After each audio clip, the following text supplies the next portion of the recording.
What's up? Shields up, Iron Breakers.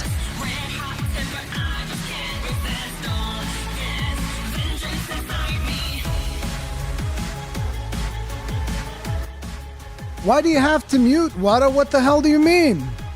You gonna tell me you don't like Devil May Cry music? Come on now.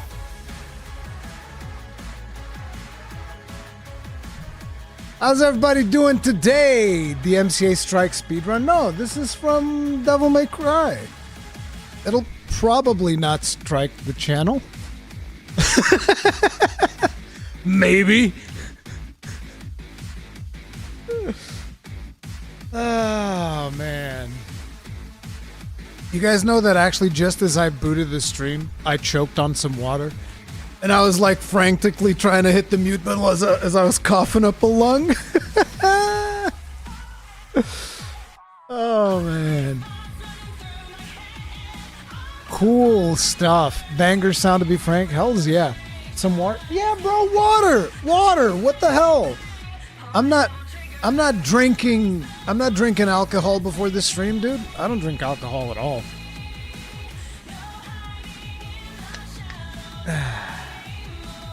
It's the truth. Is that why you're late? I wasn't I'm not that late. The thing is, usually I always remember, oh, I should add this thing to the show, should add that thing to the show. And I actually reminded myself of another news article that I wanted to do right before I started the show. Let me see if I can actually find that, because I want to add that to the lineup.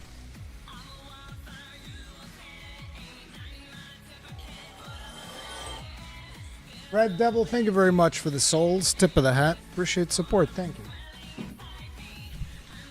What's that mission? Yeah, here we go.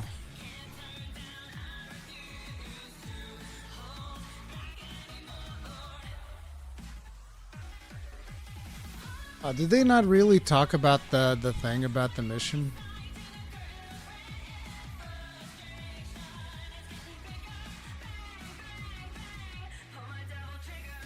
They probably explained it. This is why I wanted to look this over a little bit better.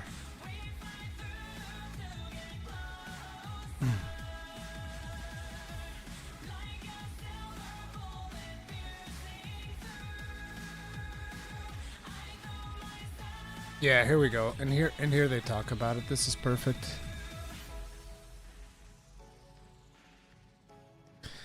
Rurikhan and the Dawn of the Killer Water. Yep.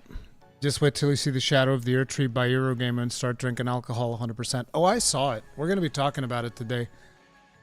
Is this spoiler free? Yes, this will be spoiler free. I'm not even going to show any gameplay today, so relax. I mean, my review was also spoiler free, so you could have watched the review. What is the music? This is Devil May Cry music. I just put Devil Trigger. Although the one that everybody always remembers is actually this one, about here. This one everybody knows. Watch. Not watch, listen.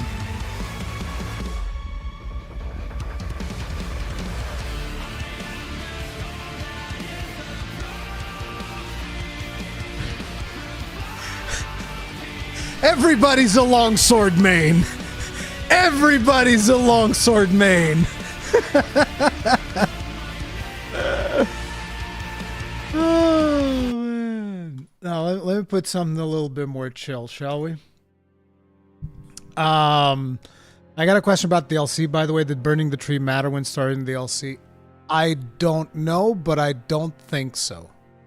I haven't finished the DLC yet, but as far as I can tell, the fact that I didn't kill Melania and didn't burn the tree, those things haven't had any noticeable effect at this point. Yeah. Miyazaki said nothing matters. Yeah, Miyazaki also said that the pendant in Dark Souls was like the best thing. Just want to know, you looking forward to Dawntrail? Hells yeah. I'm gonna play the crap out of Dawntrail. I'm just still undecided about whether or not I will stream it. I am very undecided about whether or not I will stream it. It's very hard to branch out into Final Fantasy XIV. All of the attempts that I've done to branch out into Final Fantasy XIV in terms of actually producing a bunch of content in the channel have been very unsuccessful. That's the problem. How long is the DLC? I don't know. Cowboy finished this first run in about 35 hours. I'm currently coming up on 30 hours because I haven't played it since I did my review in progress. Because I haven't had time, because Nintendo does their thing yesterday, and then today we're doing this. I've been editing the Let's Play, which we'll get into, but yeah.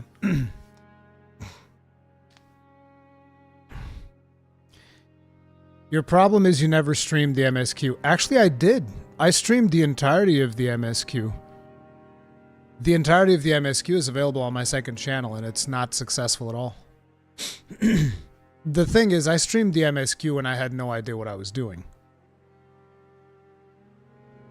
Yeah, I did. I streamed the whole MSQ. The one thing that I didn't stream was Endwalker. Because around Endwalker, I messed up my voice box. It was really bad.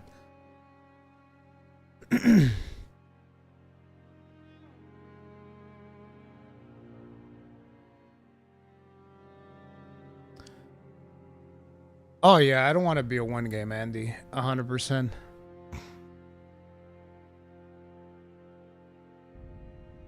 Was I playing Elden Ring during Endwalker? I don't think so. Pretty sure I wasn't. I might be releasing Elden Ring episodes. But, yeah. So anyway, as per usual, special shout out to the Thanes, Kitsugi TG, Colin LaShore, and JV Dak. Thank you very much for your continued support of the channel. On the level of Thane, you absolute giga-chads. Tip of the hat. Tip of the hat and tip of the hat. Appreciate all of you. Thank you very, very much. Thank you. And also, special shout out to Chris Buck, Life for Grind, TWK, Rambo the Nerd, and Frowling. Because you guys were just like making it rain during the during the Summer Game Fest. Appreciate that. Tip of the hat. Thank you very much. I think we're actually gonna have to do a cough drop today because Jesus. I've been even doing like recovery stuff for my voice box, but it's still like it's struggle city here, boys. You were stuck on Melania when we were raiding? Yeah, but that was after the MSQ, dude. When we were raiding, it was long after the MSQ. Big fish hunting? Yeah. Cough drop for water? No, that's not it. It's like, it's friggin', I've been using my voice too much. That's the problem. That is the problem. Yeah, that's the shout-outs out of the way. One of the things that I would also like to bring up before we dive deep into all of the news and all of the things that we're going to be talking about is most definitely Wayfinder is actually pulling it back, team. It's pulling it back. I don't know how many of you guys follow Wayfinder. I've been doing a lot of content around Wayfinder. I really like the game. I feel like these guys got done dirty by Digital Extremes. Kind of sucks, but they're trying to make the best of it. And I think that the game's pretty fun. And it looks like people are finally, you know, the world is healing. It's receiving positive reviews, which is nice to see. So, you know, if you guys eventually have time, check out some videos on the game, whatever, see if it might be interesting to you. I would recommend it. The game's a ton of fun. So I just wanted to give them a shout out as well. But yeah. Airship needs to pay you a salary, you shill. Yeah, sure, whatever. Have you had a chance to play it yet? Yeah, there's a bunch of gameplay on the channel. There's also a podcast with the developers. Pulling it back in a good way or a bad way? In a good way. In a very good way.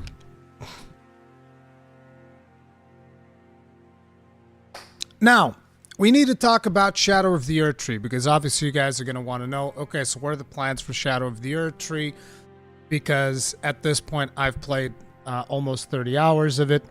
My plans right now are we're going to do a Let's Play. I mean, that's the only thing I can do to give you guys the blind playthrough.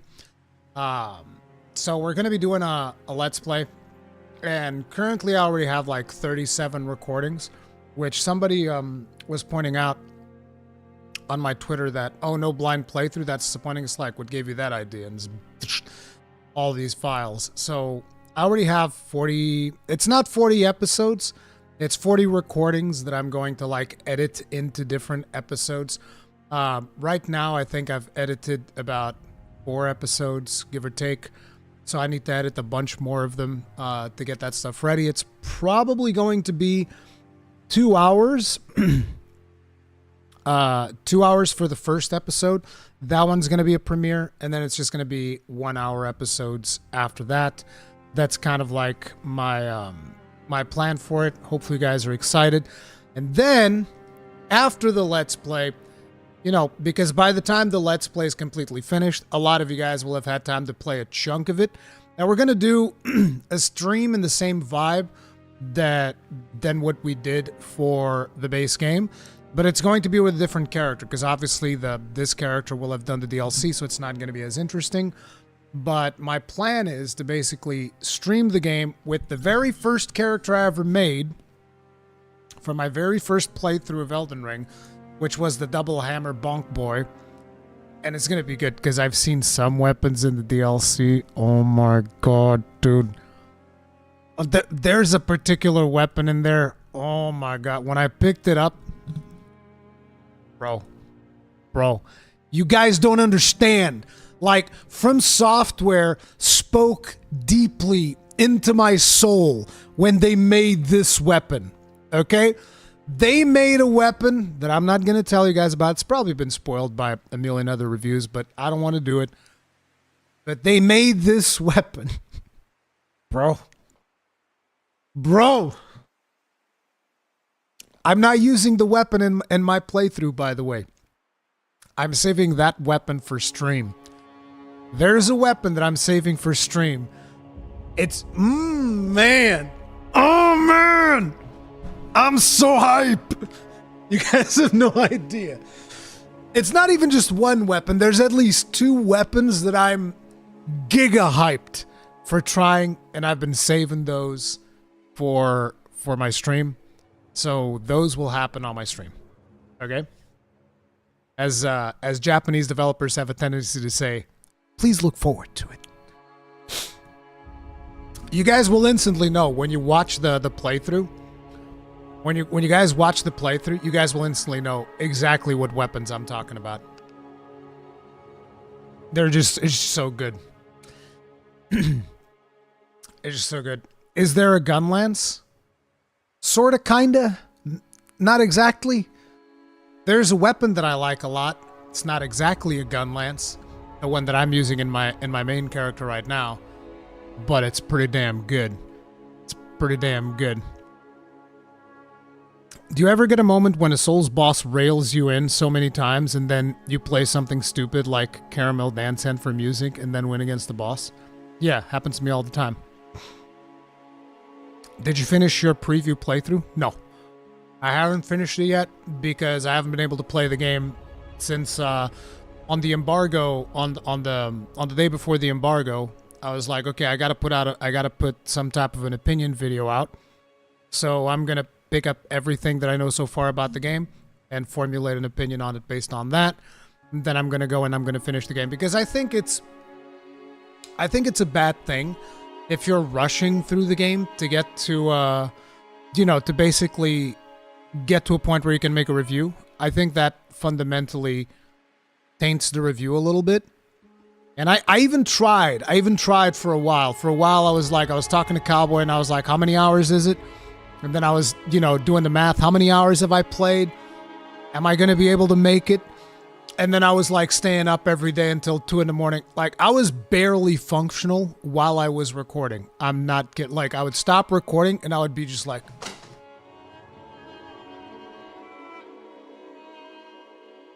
It was like that. The moment I hit the stop recording button, I would just sink into my chair and be like, I'm so tired.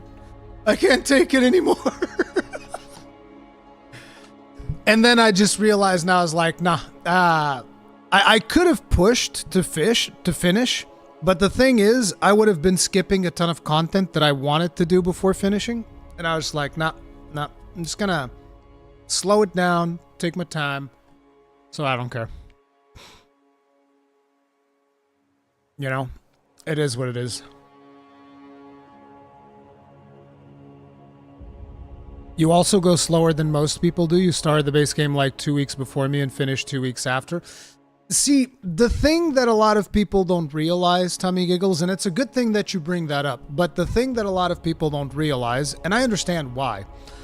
I'm not blaming people or anything like that, but I'm just saying there's a massive difference, and I do mean this. There is a massive difference between recording a Let's Play and playing a video game.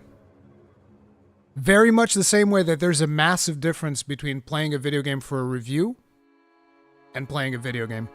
These are fundamentally different things, right? Because I can't just pick up the game and start playing. I can't just like, you know, oh, let me just bang out a dungeon real quick. I can't do that. Every single time I pick up the game, I need to record. Because that's how you know, otherwise it's like you're not really recording a Let's Play, you're just recording random pieces of gameplay. And that is the thing, right? That's the thing.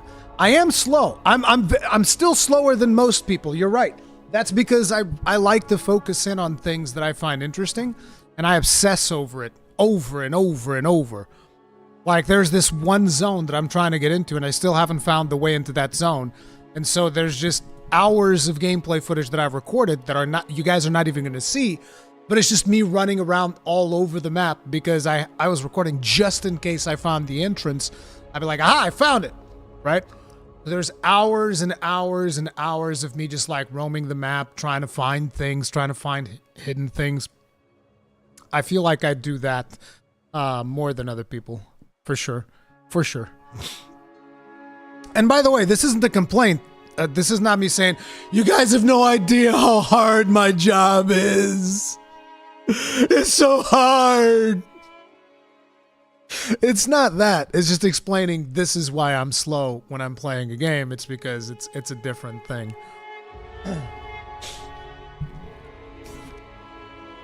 Can't wait to turn this 40 hours DLC into a 120-hour adventure. I mean, Gene Park reached the final boss of the DLC in 24 hours, give or take. And then he told me that he spent another 60 hours playing the game. So it's like, hey, you know, I don't know how many hours of content there is, but Gene Park's got over 60 hours on it. I don't know what he's been doing on there, so, you know. Shaking my head, lazy boomer classic. Yes, I am the lazy. I am the lazy indeed. Is the DLC getting early access? No, I think it's just, you know, it releases. It releases at the time that it releases, and that's it. I actually think that this DLC might have a worldwide release. Not 100% sure how that works out, but I think it might even have a worldwide release. But anyway, that's what you guys can expect from me in terms of Elden Ring, okay? We're going to have the full playthrough, and then after the full playthrough, we're going to do a stream, and you guys are going to be able to do backseat gaming and all of that stuff and point out all of the obvious things that I clearly missed along the way, and we'll have some fun the same way that we had fun with the stream leading up to the release of the game. That is the idea. Are they generous with final upgrade smithing stones? I think they are. I remember picking up a bunch of them. As a matter of fact, in the DLC, they just have all qualities of stones. So, like, you'll not just find, say, stones from 6 upwards. You'll find often level 1 stones, level 2 stones, level 5 stones, just, like, spread all over the world. So there's, like, all types of varieties of stones. And there's a lot of enemies that will straight up drop stones. Because I'm talking about, like, I've picked up so many stones from enemies, and I have, like, 7 arcane or whatever it is, the stat that gives you luck. I don't have that much of it. Notifications on YouTube are so slow. I just got the notifications for this very stream. Yeah, Yeah, it is what it is. By the way, you know how you guys can fix that? You can hit the like button on the stream and subscribe and do all of that good stuff, right? That's how you get that to be better. But yeah, if you guys have more questions about Elden Ring, feel free to shoot them over and I'll answer them as we progress through the stream here. But yeah, those are the plans.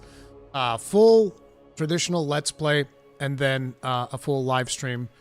And those are the only 2 saves that I currently have on PC that can actually do the DLC. So maybe in between the live stream, maybe I'll level up my existing character through New Game Plus. We'll see if that's a thing. You know? Also, Discord notifications. Did I not send a Discord notification? Let me just see something real quick. Pretty sure I did. Right? Yeah, I did. So is Discord being slow now as well?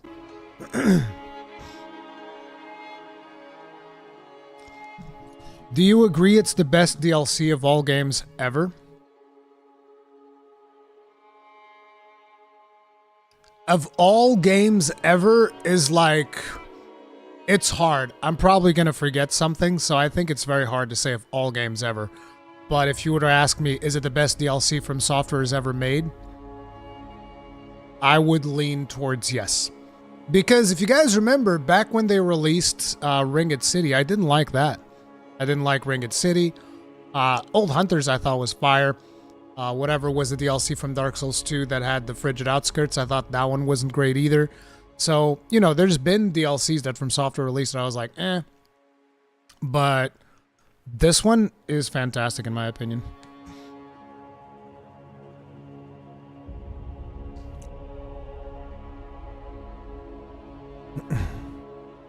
Dark Souls 1 was really good. Yeah. Frigid Outskirts. It wasn't even called the Frigid Outskirts. Frigid Outskirts was just that stupid spot that sucked. Blood and Wine is almost an entire new game. So is this. I'm telling you, a lot of people don't realize just how big the Realm of Shadow is. It is insane. Like, you guys know how... how Vati said it's like 5 limb graves stacked on top of one another? It really is that. It really is like 5 limb graves. Yeah, I haven't beaten the final boss yet. I haven't. But so far I've been able to beat everything without using Spirit Ashes. But I might resort to Spirit Ashes on the final boss because I've heard that the final boss is a bit of a nightmare. So we'll see. We'll see. Anyway, we have here a roundup of reviews from Shinobi602. Elden Ring Shadow of the Erdtree reviews 5 out of 5 VGC, 5 out of 5 The Exerto, 10 IGN, 10 PSU, 10 RPG Site, 10 GameSpot, 10 Press Start, 10 Video Gamer, 10 Gaming Bolt, 9.5 Destructoid, 9 PSX Brazil, 9 Tech Raptor, 8.5 Gaming Tread, 8 Push Square, 3 out of 5 Eurogamer. We'll talk about this one. And then on Metacritic, it is sitting comfortably at 95. This is only for PlayStation, though, so different platforms. So it's 94 for Xbox Series X and 92 for PC. Not exactly sure why it's lower on PC. It's probably been dinged up a little bit. Although, I don't think it has DRM software. I'm not sure, but I remember looking at the Steam page and it didn't show it there on the DLC, but I don't know if this has DRM or not. The only issues that I had on PC was that a couple of times I got stuck in geometry, which I felt might have been a little bit more than I've gotten stuck in geometry in the past, but they'll probably update that. I went out of bounds at one point, and it was very easy. Like I saw something that looked like a potential cave, you know, where there would be something there. I went out there, and the moment I went out there, I was like, oh, I'm out of bounds. And so I took a screen grab, and I asked Cowboy to send it on my behalf, because they're going to listen to Cowboy faster than they're going to listen to me, so whatever. And other than that, there were just like 2 bosses that annoyed me a little bit more. One of those bosses was a Deathbird, and he was surrounded with ads. There's like a ton of ads around him, which meant that every time I went in there to repeat that fight, I would have to deal with the boss in the ads, and it was really annoying. And then there was another boss, which I kind of feel like there's a very specific way that they wanted you to do that boss. But because of the kit that the boss had, I don't think it worked. I just don't think that boss fight worked out very well, personally.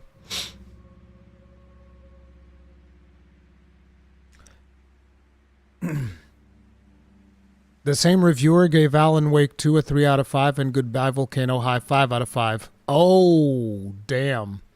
Okay, I wasn't aware of that, but whatever.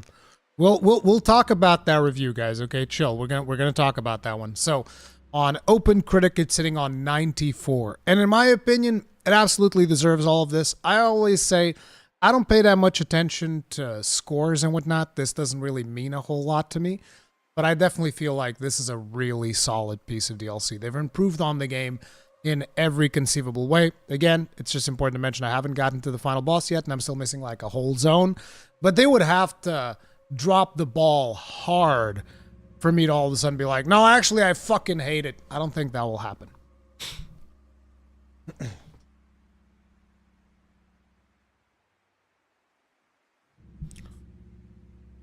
How many new spirit ashes did you find in the DLC? I have no idea. A bunch of them. Lots. I've definitely found like at least more than 10, but I don't know exactly how many. I wasn't like exactly taking note. You know? What's your favorite spirit from base game? Mimic tier. I mean, how can you beat a second one of me? You know? It's just, there's another one of me. It doesn't get much better than Mimic tier. I can just summon myself. It's the best. Extra Life said around 20 spirits. Yeah, like I said, there's loads. There's loads. Favorite new weapon type they added? Smith script weapons. So Smith script weapons are weapons you can throw, and it doesn't cost mana. So if you guys remember, there was that thrusting weapon that you had in near the Carrier Manor, near where EG hangs out in. There's like a dungeon, and you kill one of those annoying dudes. I forget their names. You guys know the ones I'm talking about, the ones with a bunch of hands and just like spam you and murder you. And you kill one of those, and they drop a rapier, and if you hold down the R2 on that rapier, it would actually shoot a little shard, and it doesn't cost mana. Smith script weapons are that. You hold down on R2, and you don't even have to hold it down. You can just press R2 and it throws it, but you can charge it before you throw it. And there's a bunch of weapons that do that, and that is probably my favorite new weapon type, which, by the way, it's not just one weapon type, because Smith script weapons is like there's throwing daggers, throwing spears, throwing axes, and more, you know? So yeah, is this spoiler free? Yeah, I'm not talking about story or anything like that. I mentioned a couple of weapons, but even that I don't want to get too deep into. Can you use the Smith script weapons offhand? I think so, but I didn't really try that. I usually would use them in my main hand, because I usually equip a shield. Seen a review that said second half of the DLC doesn't have as much content, felt more empty than the first half. Would you agree with this? I have no idea what they're talking about, because the second half can be so many different things depending on the direction that you go in. I don't know what you would consider the second half of the DLC. Unless somebody's going to tell me, oh, you're still in the first half, which I would be like, what? About 30 hours in, I'm only on the first half of this DLC? That'd be insane. Is there a good amount of larval tiers? I found like, I think I found like 4, but I haven't really been looking for them.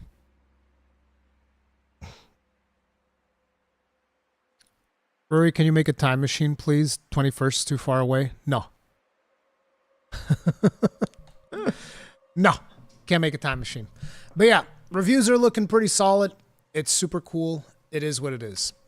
So now, let's talk about the Eurogamer situation. So I wasn't even aware of it. And by the way, this was like, you guys can see the time here. This was at midnight. I was lying in bed, looking at Twitter, scrolling through Twitter at midnight 30, just like checking out, oh, what's going on? And I see this post by Zeostorm where he says, Eurogamer gave Elden Ring DLC a 3 out of 5 because it was too hard.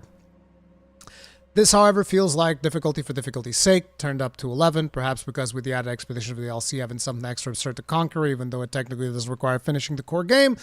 I go through dozens of deaths over a period of several days, and despite taking breaks to go off and do other things and explore other areas, I realize that I just don't want to do this anymore. And so, when this was posted, I made a Twitter post, and again, I wasn't really thinking that much about it. Usually my engagement in Twitter is very limited. Like, I might get 100 likes on a good post. That's usually my regular reach on Twitter.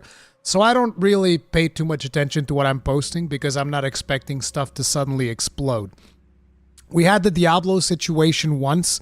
For those of you that remember that Diablo 4 viral post that I made.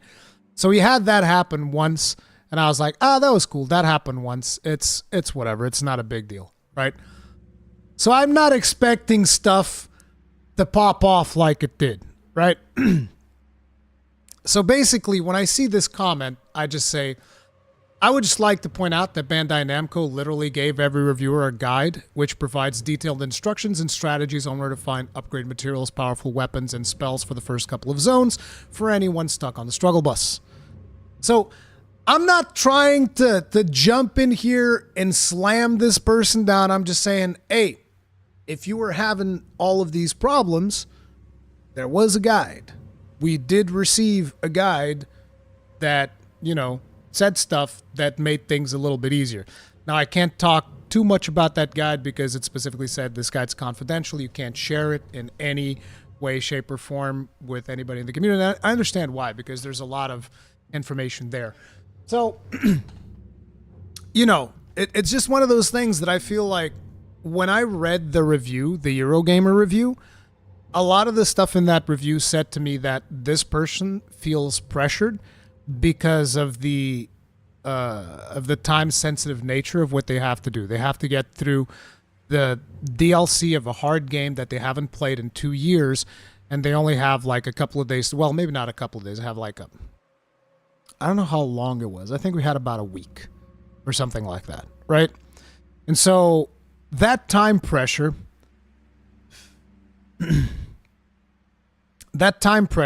is, it's significant for a reviewer because you're sitting there and you're like, oh no, I have to do this. I have to get through it so that I can put out the review. I have to do it for the review.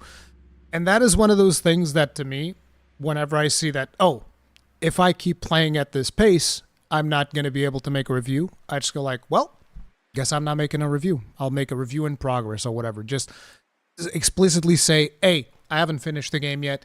Here's what I think about it so far. That's the way that I usually do it because I think that trying to rush through a game to get to that, to be able to do the review and say that you've completed the game, I think that fundamentally taints the review to a certain extent. Because you end up having a more negative vibe of the game because you were kind of like forced to play it. And you were just like, no, I have to do it. I have to do it. And, that pressure is never good. And you can actually see that pressure and me being affected by that pressure during the Ringed City as well, which is probably one of the reasons why I still don't like Ringed City. I don't think it's the only thing, but definitely the pressure that I felt where I was like, I have to stream this thing and I have to beat this DLC. There was pressure there as well.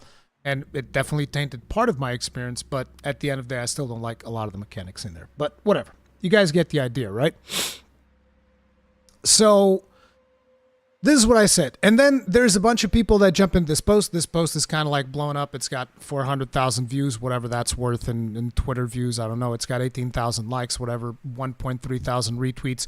And so there's a bunch of people jumping in and basically mobbing the author and at the same time trying to attribute the most negative thing to the words that I've said here.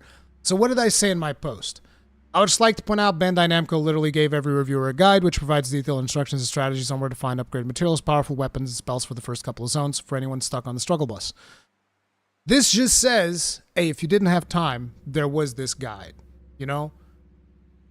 Just putting that out there, that's it. I'm not trying to say that this person's wrong for feeling the way that they feel. I think, whatever, you want to give it a 3 out of 5, that's your prerogative. Just like I should be allowed to disagree with that. Like, I don't agree with your assessment of the game. This doesn't mean that, you know, I wish you ill or anything like that. I don't want people to go after you, whatever. I just want to express that I don't agree with what you're saying. That's it. That's it.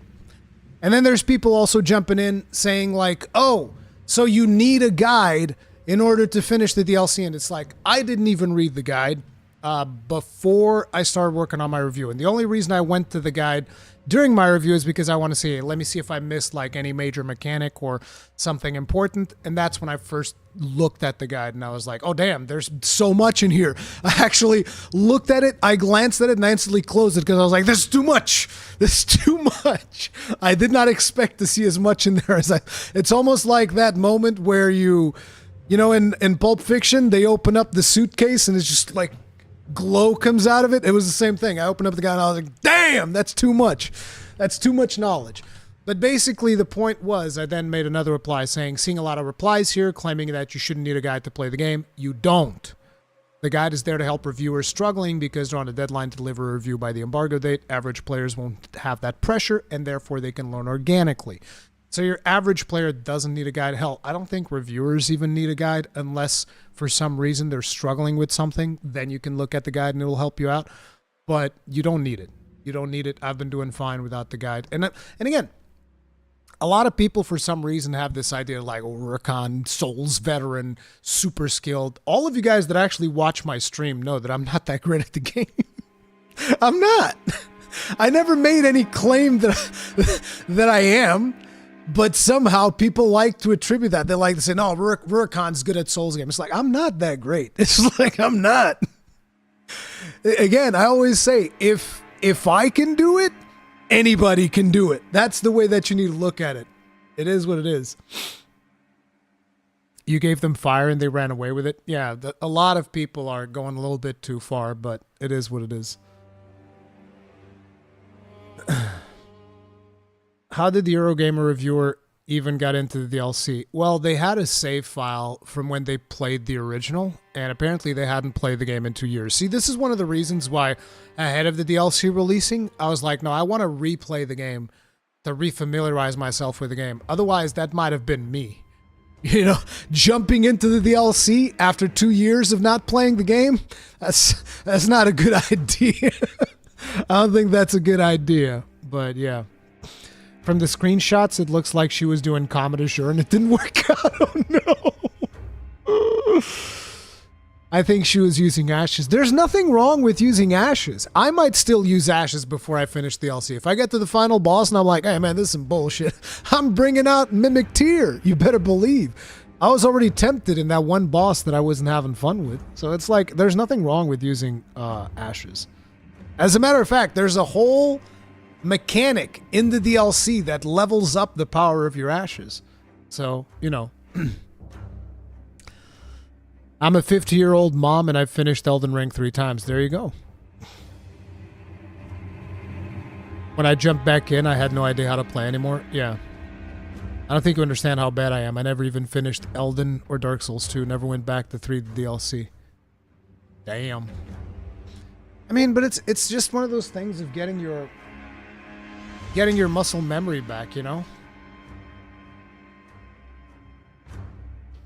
Yeah, I thought you were a god before you played Lies of P. Hey, look. Let's make one thing perfectly clear. There were a lot of people that have played Lies of P after me, and there were massive nerfs that have happened in between, all right? Let's make that perfectly clear. That stream of me smashing my face against that boss, that cowboy had to come in and give me a pep talk, that boss was nerfed twice, all right? It was nerfed twice after I did that, okay? Did you try out the new light greatsword weapon type? No, I didn't. Fire crotch especially got nerfed too. Yep.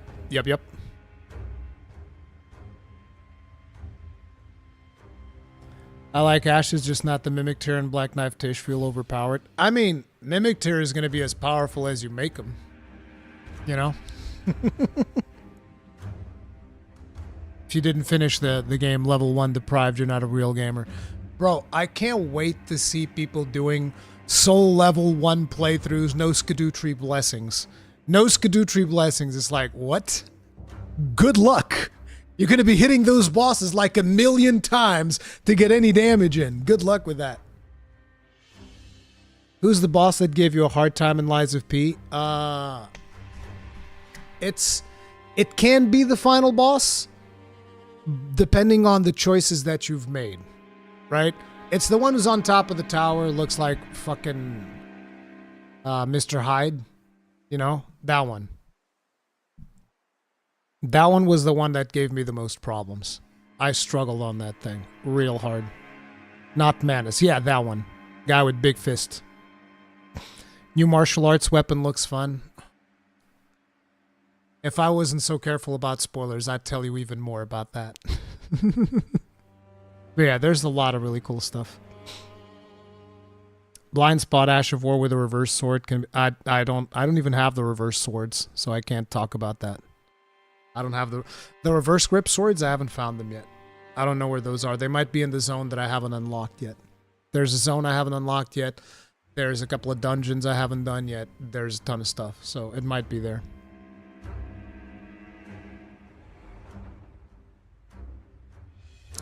But yeah, there's tons of content, tons of good stuff, and the cool thing about good old From Software is that, you know, during one of many, this is an article by PC Gamer.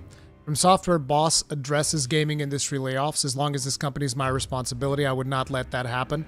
So whereas a bunch of companies are laying off people, closing studios, blah, blah, blah, blah, what happened here is the guys from PC Gamer asked Miyazaki about the layoffs that happen in the industry.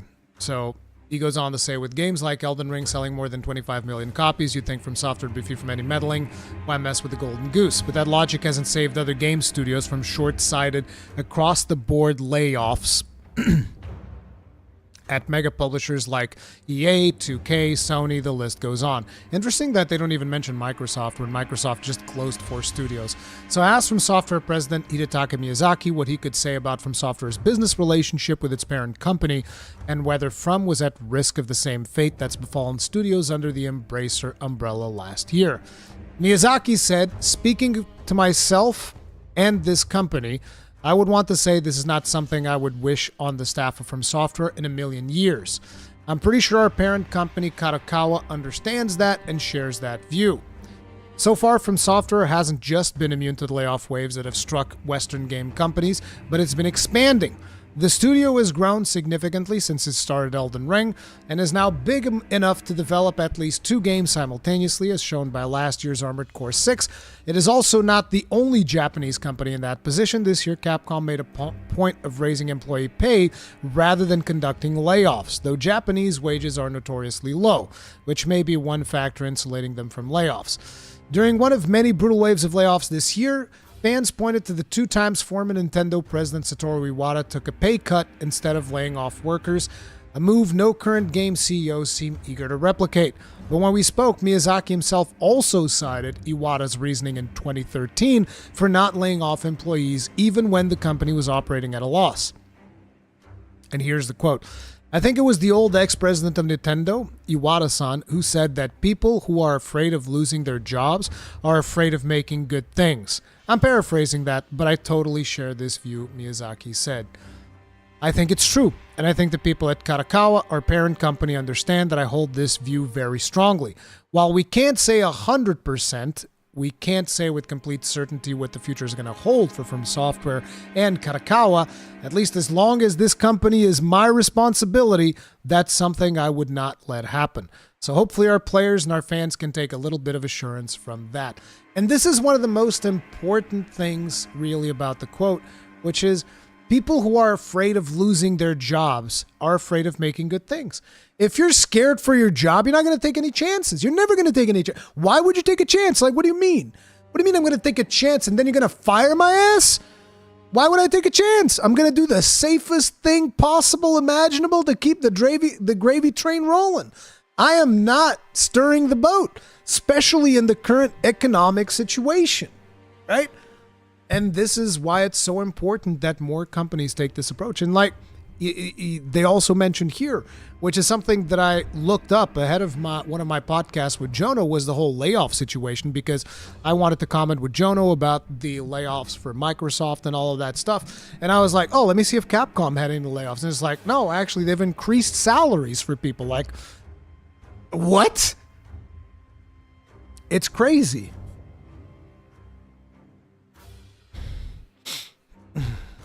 Chad Miyazaki strikes again. Yep. It is what it is.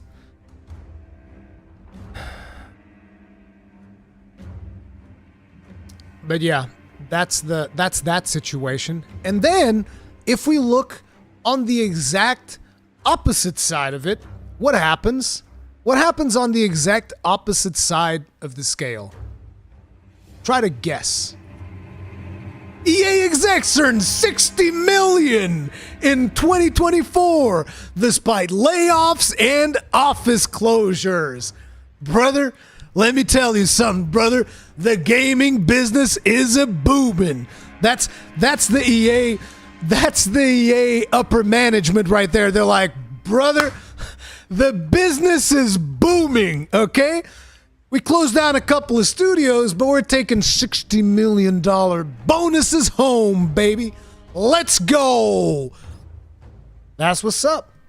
People are, losing their jobs, fucking, having all of this shit thrown at them in their lives, just being absolutely fucking miserable.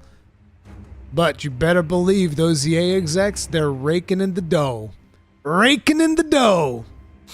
Stirring the boat? It's not stirring the boat. Is it shaking the boat? I don't know, man. Rock the boat. It's rocking the boat. You don't want to rock the boat, not stirring the boat. You don't stir the boat like the way that James Bond doesn't like his drinks, okay? Where can I apply to be an EA exec? Well, first, you have to look like a greedy pig. That's what you got to do. You got to be the greediest of pigs. And then you can become an EA exec. The only requirement is the utmost level of greed. You just have to be the greediest hog imaginable. That's how it goes. NEA wonders why they were voted worst company for 2 years straight. Listen, okay? EA being voted worst company, that's some bullshit, all right? Let me tell you something, all right? That is some absolute dog shit that EA is voted worst company. They can be voted the worst in gaming, but the worst company, bro? Look at like oil companies. Are you crazy? Look at oil companies, look at ISPs, look at banking companies. You're going to tell me EA is worse than all of them? No, they're not. They're bad. They're not the worst company in America, not by a long shot. Neither is Ubisoft. You guys are just thinking about these gaming companies as the worst companies ever. It's like, no, banks are the worst. Are you crazy? Banks, big oil, big pharma, those are the people you need to be looking at, not some random fucking game company. $60 million, you look at big pharma, that's their pocket money for fucking breakfast.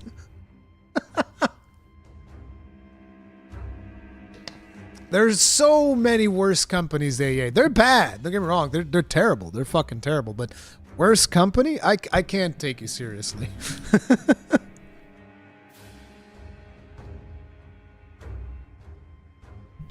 You updated your YouTube picture, Ruri. You gave him gray hair. Yep. I mean, I didn't give him gray hair. The artist gave him gray hair. Nancy Teeple, the artist who makes that, she gave him gray hair. Ubisoft is just saying, EA, watch this. Yeah. It's friggin' crazy, but that's just the way that it goes. That's the way that it goes. Honestly, more major publishers do the same thing EA does, and companies outside of gaming do that, but worse. Yep.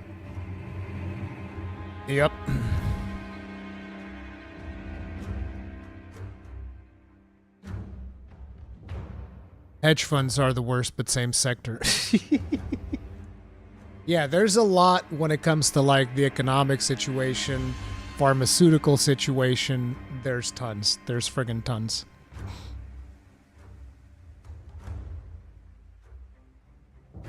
Listen, Cordelia, the thing about reviews, anybody can review something in any way that they want. I think that's fair. Like, I'm not saying that the person reviewing Shadow of the Erdtree 3 out of 5, like, oh, this is so unfair. I can't believe you would do this. I don't care. But the thing is, I want to also be able to voice my disagreement with that. That's it. That's all I want. That's all I, you know, like, you're allowed to say whatever you want, because to me, the best thing is everybody's just allowed to speak. That's it. So I think and this is one of the things that I've told you guys, I love consuming content that disagrees with me to see, hey, maybe there's something I haven't considered. Maybe there's an angle I haven't considered. Maybe there's something wrong with my own opinion. Let's see what's happening. And then I read it, and then I was like, no, I just disagree, you know? YouTube says you're playing Elden Ring. Is that an accurate review by YouTube? I am playing Elden Ring. What do you mean? I'm playing Elden Ring right now. Yeah, that's the way that I look at it. I think everybody should be entitled to say whatever you want. And then everybody's entitled to also disagree. Like, look, I am held accountable by all of you whenever I say something that you guys disagree with. Like, for instance, at one point I said I didn't like the demo for God of War 3. I didn't like it. I didn't thought it was particularly good. I thought it didn't evolve the formula enough. And a bunch of God of War 3 fans came up and they let me have it. And then I made another video saying, yep, I still don't agree with you. It is what it is. You know, it is what it is.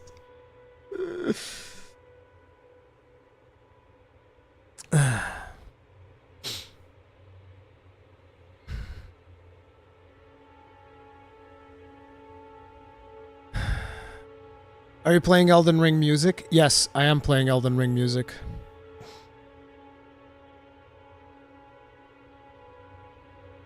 Freedom of speech, but just so you know, if you don't agree with me, you're wrong. Yep. People need to stop viewing reviews and anything other than a single person opinion. Yeah, pretty much. I actually find it interesting whenever people then start also talking about how biased or unbiased somebody is, and because I always have to give them my spiel. Listen, there's no such thing as an unbiased review. And if you believe that there's such a thing as an unbiased review, I have a bridge to sell you on Mars. Elon Musk made it last year. I bought it on the cheap, and I can give you a good price for a bridge on Mars. Okay? But only for people who believe that there's such a thing as an unbiased review. Doesn't exist. Okay? Straight up, does not exist. The most important thing is for you to know the biases of the reviewer. That is the most important thing. When's the first episode coming out? At some point tomorrow. I don't know if I'm allowed to say the exact embargo date or not. So I'm just going to... It's at some point tomorrow. Because I think Cowboy's already said that on social media. Cowboy already revealed that the first episode's coming out on Thursday. So I'm probably allowed to say that.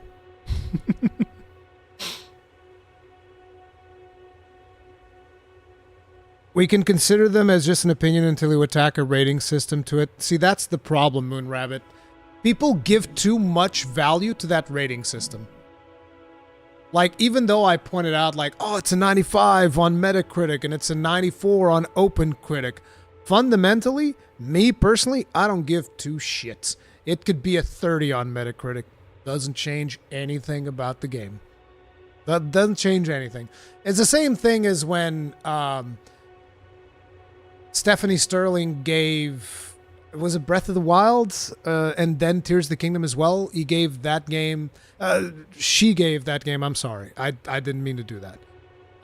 She gave that game a 7 out of 10. And it's like, is that a big deal? No.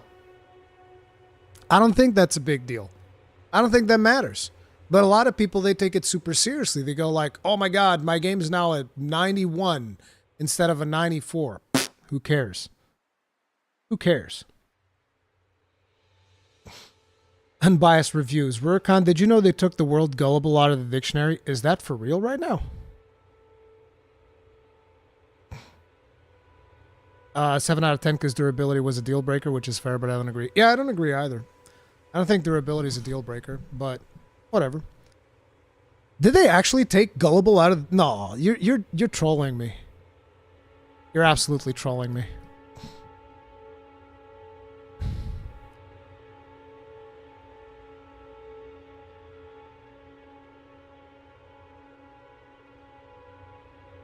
You got so bad. Yeah, yeah. Thanks, Lucin Aurora. That's it's like I don't. You see, but that's the thing. Like, actually, consider this, right? I do mean that. Consider the state that we're in right now in the world. That I read that sentence, and for a moment, I was like, "Wait, is that actually true?" Because I could see it happen. Consider the state we're in.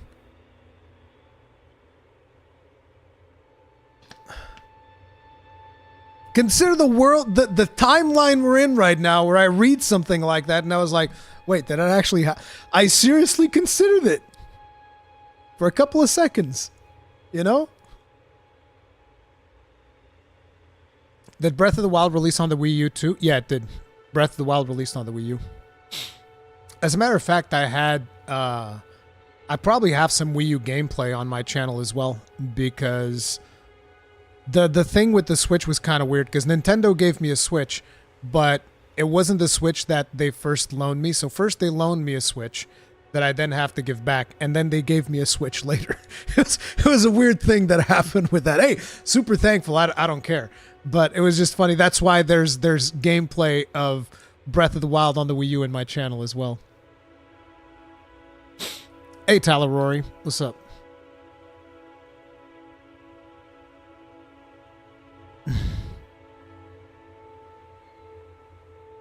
If it hurt too many people's feelings, it might happen, like people buying that Mars bridge and then feeling gullible.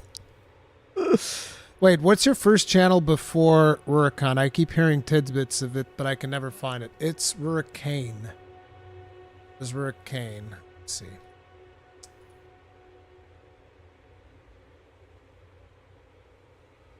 I mean, now it's called Rurikhan Unleashed. Where is I guess the way that YouTube works now, you can just look up Rurikhan Unleashed, and that is my old channel. Does it still have like some of the really old videos? Oldest. Oh God. Actually, don't watch these. Actually, don't do it. Nah, that's a bad idea. Never mind. Pretend that didn't happen.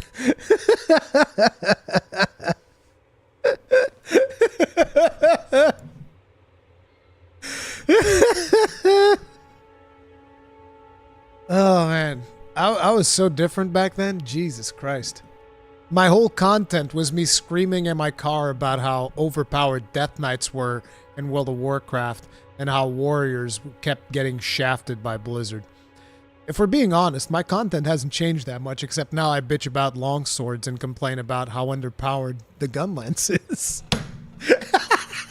It's the same thing. It's never changed. It's never changed. Oh my God.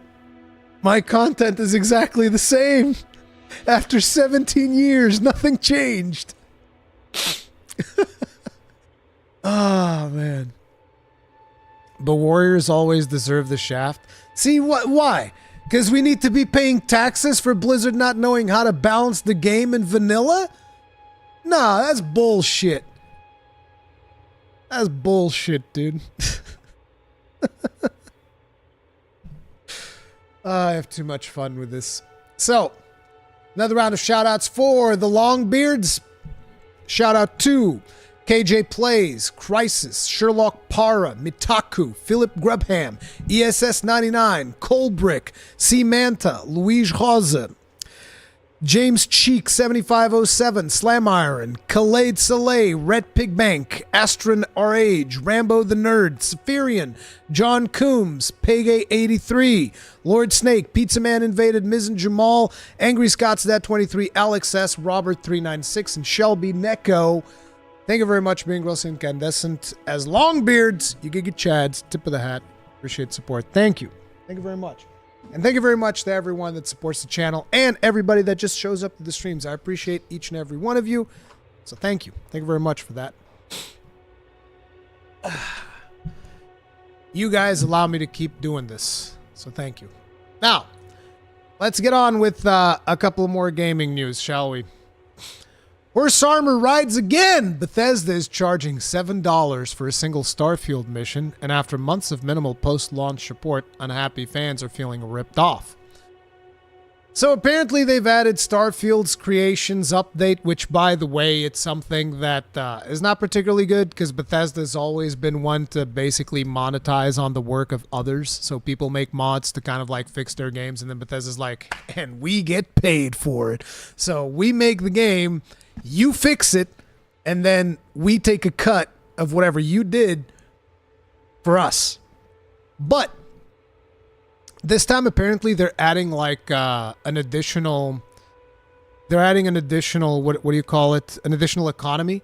So you have to buy creator points or whatever the fuck. I don't know if they talk about those in here, but basically you have to buy creator points, and then you convert those creator points into, you know, actual content.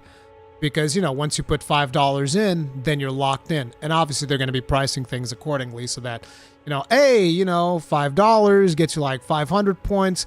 But then most things are going to cost like 600 just to fuck with you. Because that's usually what people do in these types of situations. It is what it is, right? So that's what they're doing. But on top of it, they've added a new mission. Let's see. I think they talk about it here. New missions have been added to Starfield as part of this update. Bethesda said in the update announcement. Trackers Alliance establishes the first of several missions. Okay, this is the important part. Trackers Alliance establishes the first of several missions enabling you to live your best bounty hunting life. The first mission, the Starjacker, will have you in contact with a mysterious tracker located in the settlements throughout the settled systems. From there, let the hunts begin. This first mission is free. And then, the problem is that the second Trackers Alliance mission, the Vulture, is only available as a Starfield creation, and it sells for $7, which is really $10, given that you need to purchase 1,000 Starfield creation credits. Okay, so it's not creation coins, it's creation credits, I'm sorry, in order to have enough to access it. The Vulture is an official Bethesda product, so leaving aside jokes about Bethesda jank, it's safe to assume there's a level of production quality that's not always going to be present in fan-made stuff. Even so, there's a widespread feeling that there's a lot of money for a single quest. To me, the dirty part about this is Bethesda going like, hey, here's this free mission. And the continuation of that mission, give me money. Fuck you, give me money. It's like, bro, what are we doing? What are you doing with your video game? This is pathetic. This is absolutely pathetic. But, you know, it is what it is. You know, Bethesda's going to do Bethesda things. So they're going to nickel and dime you. And this is, again, one of the reasons why I think it's so important that games like Shadow of the Erdtree do well.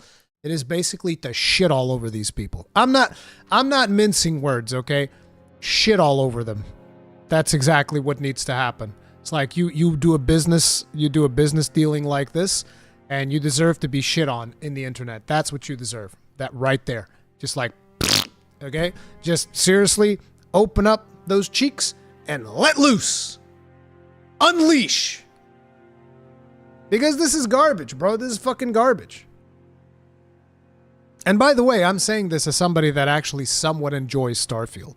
Okay, I had my share of criticisms that I made for the game, but overall, I enjoyed my jaunt through Starfield. I thought it was fun. I enjoyed it. But obviously, there's a bunch of downsides, and a lot of people didn't like it. Whatever. Rurikhan is the only person I know who likes Starfield. It's like, I don't know what to tell you. The thing is, Mr. Tommy Giggles, Starfield allowed me to do one thing that I've been wanting to do since forever in video games, and for whatever reason, the only game that does it is a fucking scam. The only game that lets you do one of the things that I want is a fucking scam, which is Star Citizen. You know, Star Citizen is the only game that lets you, like, hey, you can walk around inside your spaceship. I mean, there's more games that let you do that, but you guys get the gist. Like, you know, an exploration game lets you go in. In the case of Starfield, it was even cooler because I can make my spaceship. I can decorate my spaceship in a million different ways. I can create the outside of it. I can do all of these things. I can really plan out the different modules that I want to put on it and all of that stuff. And once that spaceship is done, I can go inside the spaceship and wander around. And that is just really cool to me. It was something that I always wished Elite Dangerous had done, and it never did. You know? But yeah, it's only $45,000. Isn't it $48,000? How's that a scam? Bro, Star Citizen is such a scam, dude. The fact that if you spent like over $1,000 or whatever the fuck it is, you then get access to the Admirals Club, and then you can spend even more money on the game. Like, it's some of the most predatory shit I've ever seen in my life. Some of the most predatory shit I've seen in my life, dude. Absolutely insane. Absolutely insane. And the funny part to me is how people defend it. There's thousands of people that will straight up jump in. Even the other day I posted about it because somebody made a Twitter post, and you know, one of the fans came at me saying like, no, the game's awesome. Shut up. I was like, okay, whatever you say. Where you're making an Erdtree playthrough? Yup, 100%. I love how they have a leaderboard of big spenders. Yeah, it's just so that, you know, it's the same thing as, you know, those people that illegally hunt whales, the whalers, right? They're also proud when they pick up a big one, right? That's kind of like back in the day when whaling was legal and there was all these people like slaughtering whales. They were proud when they caught a big one. It's the same thing for Cloud Imperium Gaming. It's the exact same thing. They're like, oh, look at the size of this one, boys. Look at the size of him. That's a big one. He spent over $100,000 in the game. Holy shit, that's a big boy. Of course they want a leaderboard. Of course.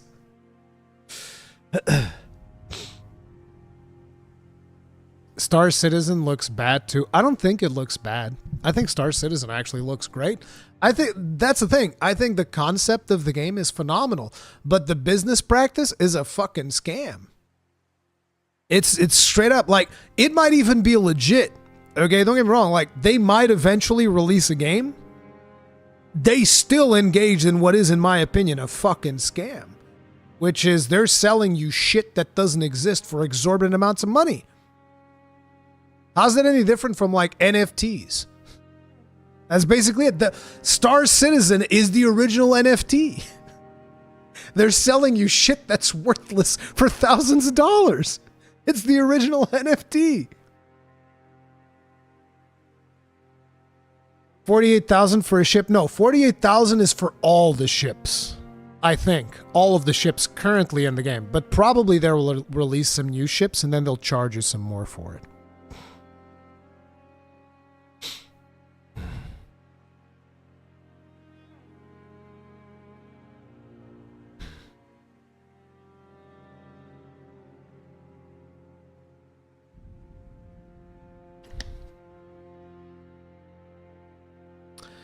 I don't think Star Citizen would ever go full release. That's what I've been saying, Chronosol. I think that game is an eternal alpha, okay?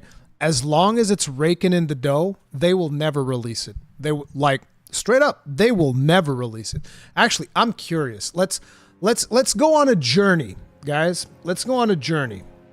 Come on a journey with me. Let me see here.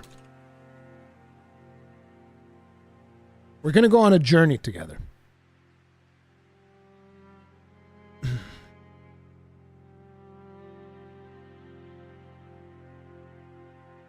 I've never really done too many Star Citizen videos, but I made this one, Masterpiece or Pay to Win Nightmare.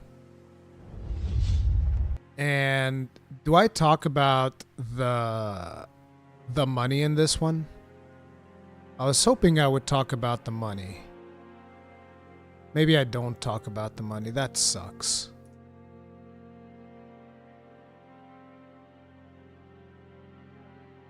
He believes that. He's like, I don't get it done. The visuals look great. The potential for much. Now, I'm not saying it's like this scam is in Chris Roberts is just out to get all of your money and all that stuff. I am saying that now. I am saying that now. He is. I feel like this is something that went on over time and continued to bloat into this completely. I wish I said the value that the game is in right now. So I'm going to be dividing this video into a couple of different topics, and to get the discussion started, I would like to talk about the funding of Star. Here we go. So initially, the very first goal for this crowdfunded game. Yeah, listen to this. $2 million.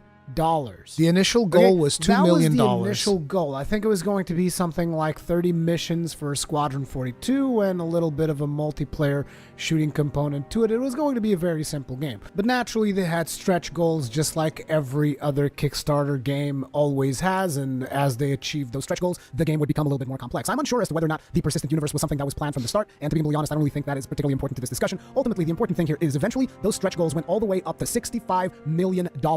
So from $2 million to $65 million. That is quite the stretch goal. You know what I'm saying? That's like 30 times more than your original stretch goal. And to top it off, right now, that $65 million stretch goal, that's the only goal of the game, but yet they're still making money. So much money, in fact, that since the initial phase of the crowdfunding, the game has raised $176 million. So 6 years ago, they had $176 million. 6 years ago.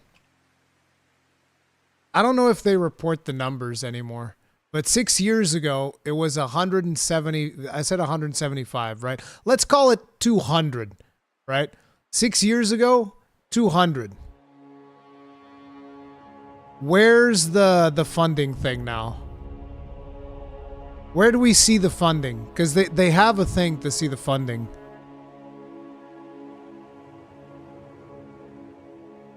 Pledge store, pledge, legal. I don't know where to see the funding. Go to, they do funding top where?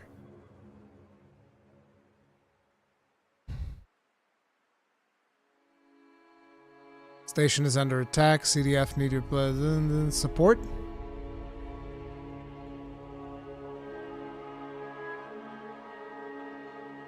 Subscriptions, game packages, ships, extras, United Earth credits. Nah, I'm in the shop. Okay.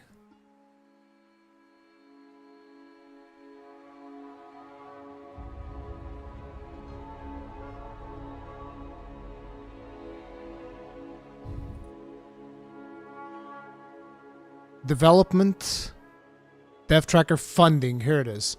So, 200 million 6 years ago. Since then, 710 million.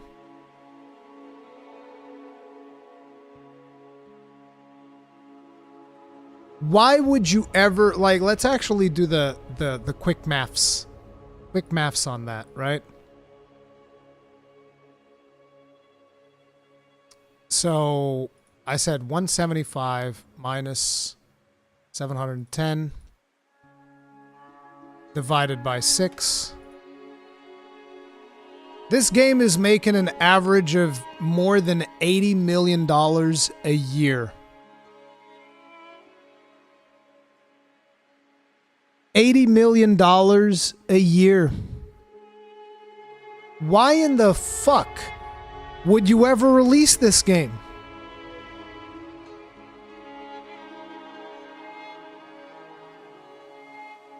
Just think about it.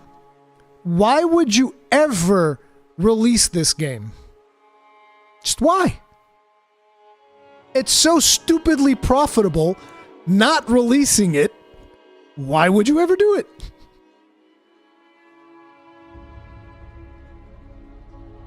Scroll to their stretch goals. Have they been updated?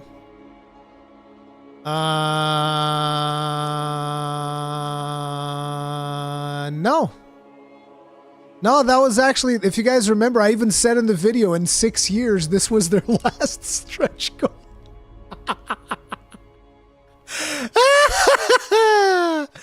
Yeah, buddy. Money go. Brrr.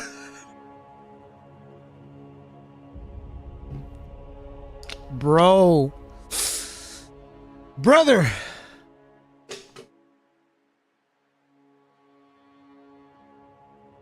I'm just saying, the more money you keep pumping into the game, that's less reason for them to release it. Less and less reason for them to release it. Yeah, I watched that video, Shadowmancers. I watched that video, the Asmongold video where he brought in one of the backers, one of the whales.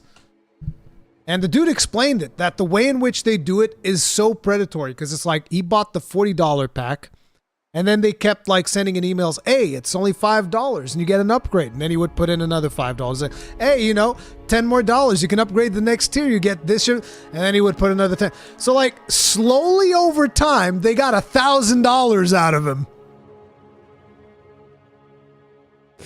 And it's like, you're crazy. You're fucking insane. You are absolute. Oh, wait, there was a second guy? I think I only heard the first one. I never heard of the second one. I didn't see the whole video. Scope creep is very, very real. Oh, yeah. And the thing is, too, right? As you guys are well aware, engines are always evolving, right? And game engines, they're always evolving. And what looked good fucking 6 years ago is not going to look as good today. So Star Citizen is going to get to a point where they're going to be like, well, guys, we have to change the engine. It's just going to happen because they just keep getting involved in this scope creep. And it's just like, it's going to keep happening.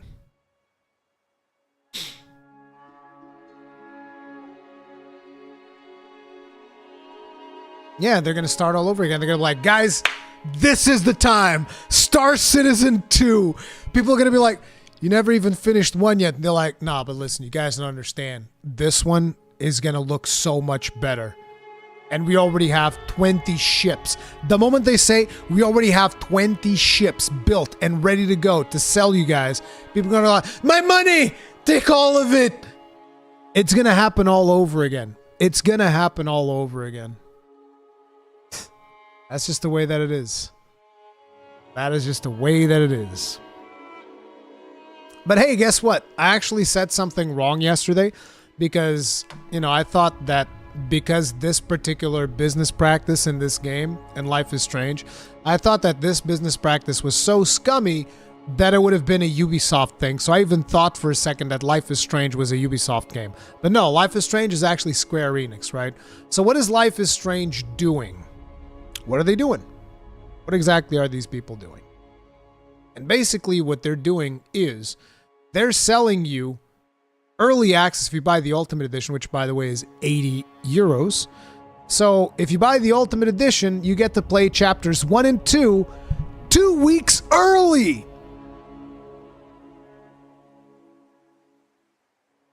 Explain this to me. Explain, somebody in chat, explain this to me. 2 weeks of early access to a single player video game. It's bad enough when you do it in multiplayer games. It's fucking terrible. I hate it. You're talking about 2 weeks of early access to a single player game.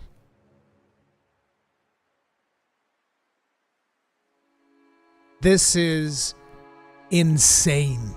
You are, whoever came up, and by the way, I'm sure that the Life is Strange developers, they're probably super talented because, you know, I always hear good things about Life is Strange. It's not really my kind of game, so I can't talk too much. So I'm sure that that is a very talented team that is working on this game. There's no question about that.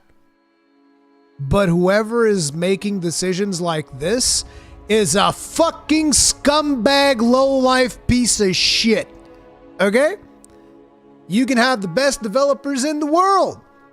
I'm still going to tell you, whoever made this decision is a fucking scumbag, predatory, disgusting piece of shit.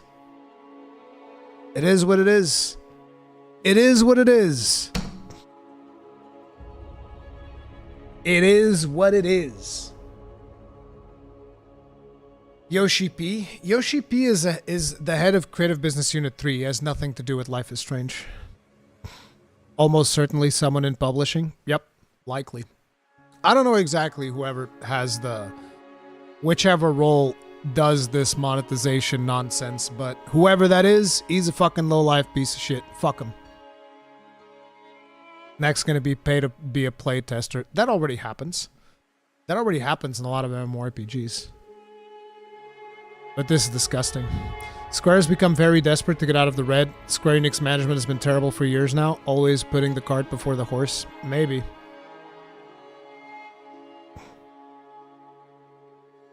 Early access through pre-orders isn't early access anymore. Regular price becomes late access in the mind of the masses. Oh, 100%. 100% agreed. Square really have that shady people in publishing department. They do. Oh yeah, they're gonna spoil this for people. The first 2 chapters are you're already spoiled to this. Unless you buy that deluxe edition, just consider yourself spoiled. It's that simple. It is that simple. So, let's change things up. I haven't watched the new benchmark yet. I haven't watched the new benchmark yet. I wanna watch the new benchmark for Final Fantasy XIV.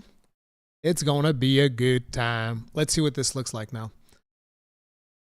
Actually, I haven't seen the settings. Fidelity FX, super resolution, no dynamic resolution, LOD on distant objects, dynamic grass interaction. I think I have everything maxed out, right? Yeah. Maxed out. Max it all out. Let's go.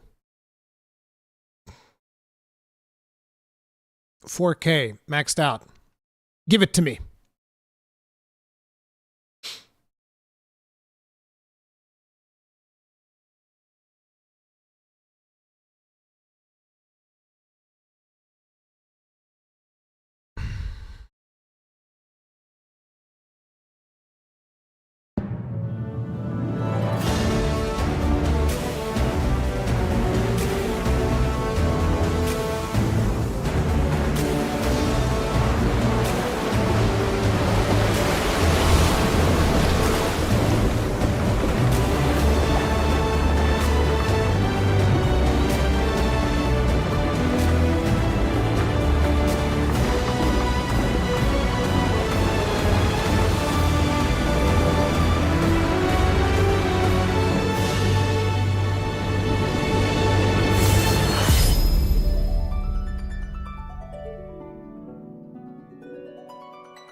Man, this is gonna be so good.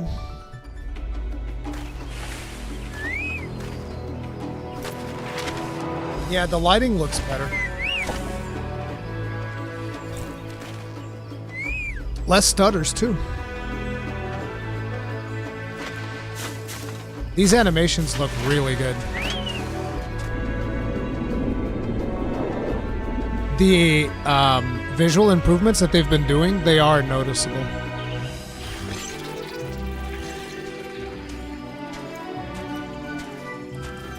I just hope they add more mid-core content, you know?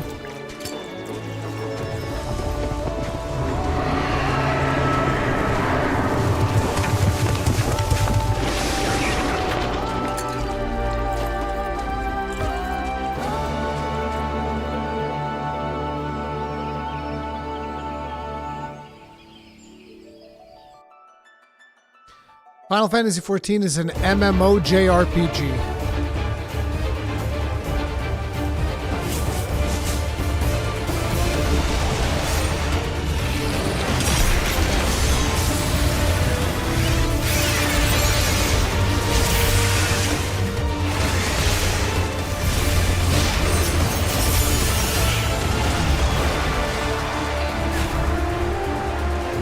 I feel like the sound team has also been cooking up.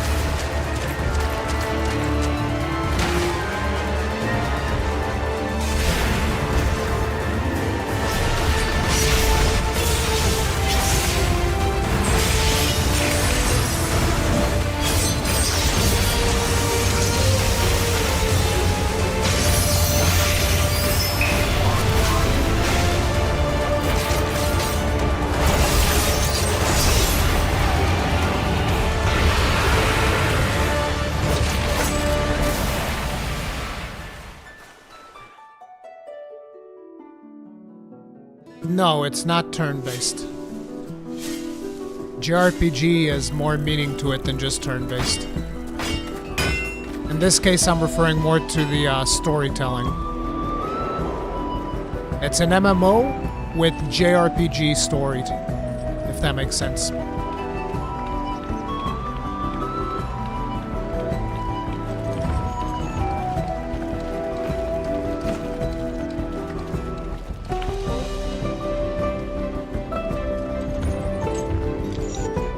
Oh, the eyeballs of this dude look a little bit better, I feel like.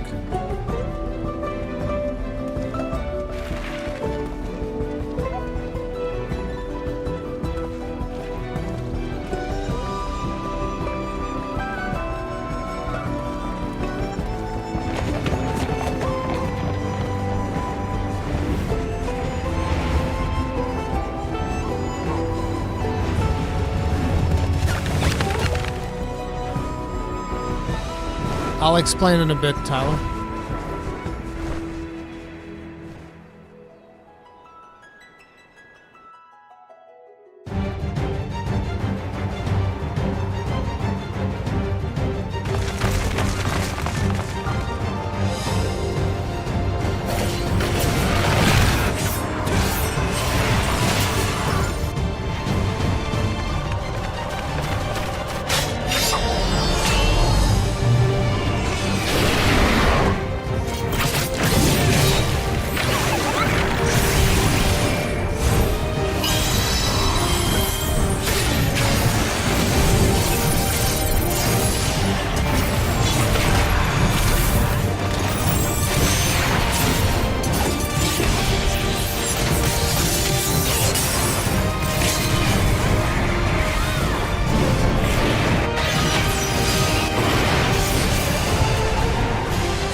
Viper finisher is so good.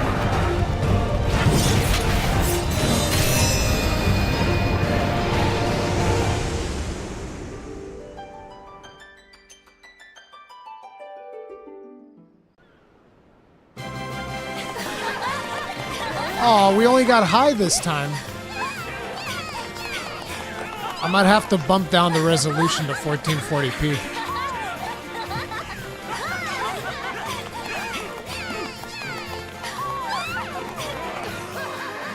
I still think it's funny that if your system's not good enough, there's everybody's depressed. That's fucked up. Off topic, does Dragon Age Origins still hold up now, or should I just start with Inquisition? Oof. They are fundamentally different games. They're fundamentally different games. That's the thing. I don't know. I haven't played Origins in so long. I have a feeling it's going to feel very old, but I don't know. So in regards to what the game is, I think it was Tyler that was asking. Yeah. So it's like it's a tap target MMO. So let me see. Do I have, I think I have some gameplay here.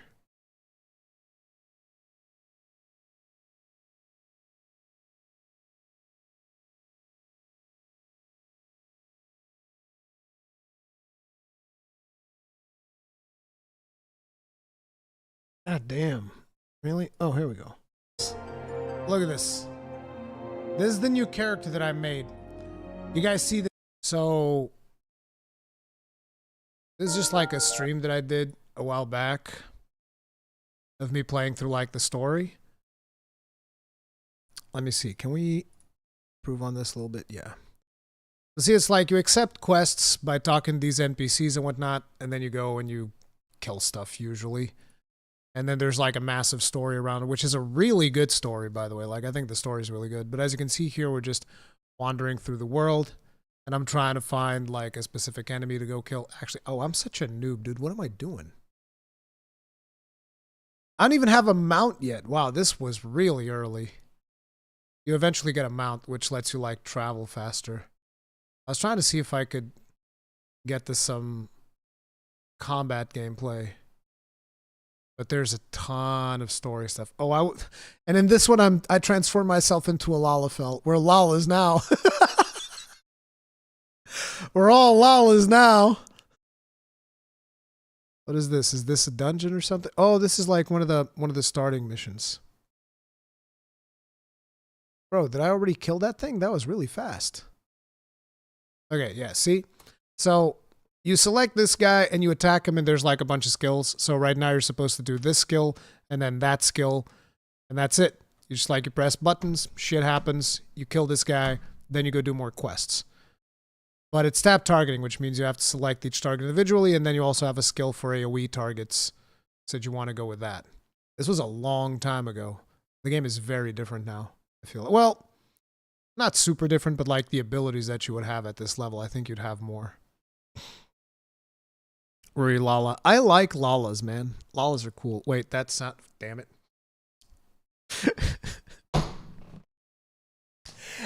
RIP! Oh no! Do you have footage of our Savage rating? I have like a short...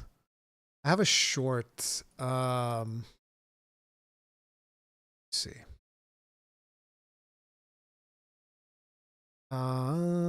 Dude, I have a really cool short of us. Wait, is it not on this channel? It's probably not on this channel. This is when we killed, was it P6? I think the short that I have is from P6.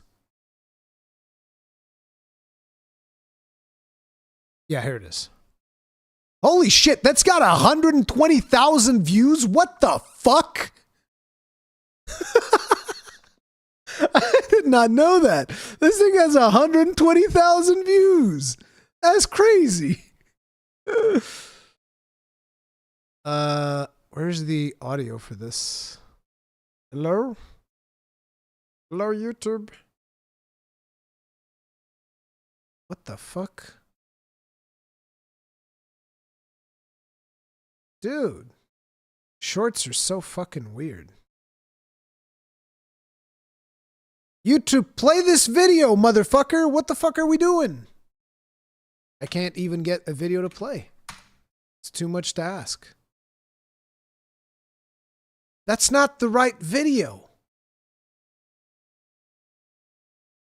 Bro. There we go. Yeah, we need to push now. We got a double. So, yeah, we need to push now. this is us doing a savage, yeah. a savage raid. Tank buster. Tank buster.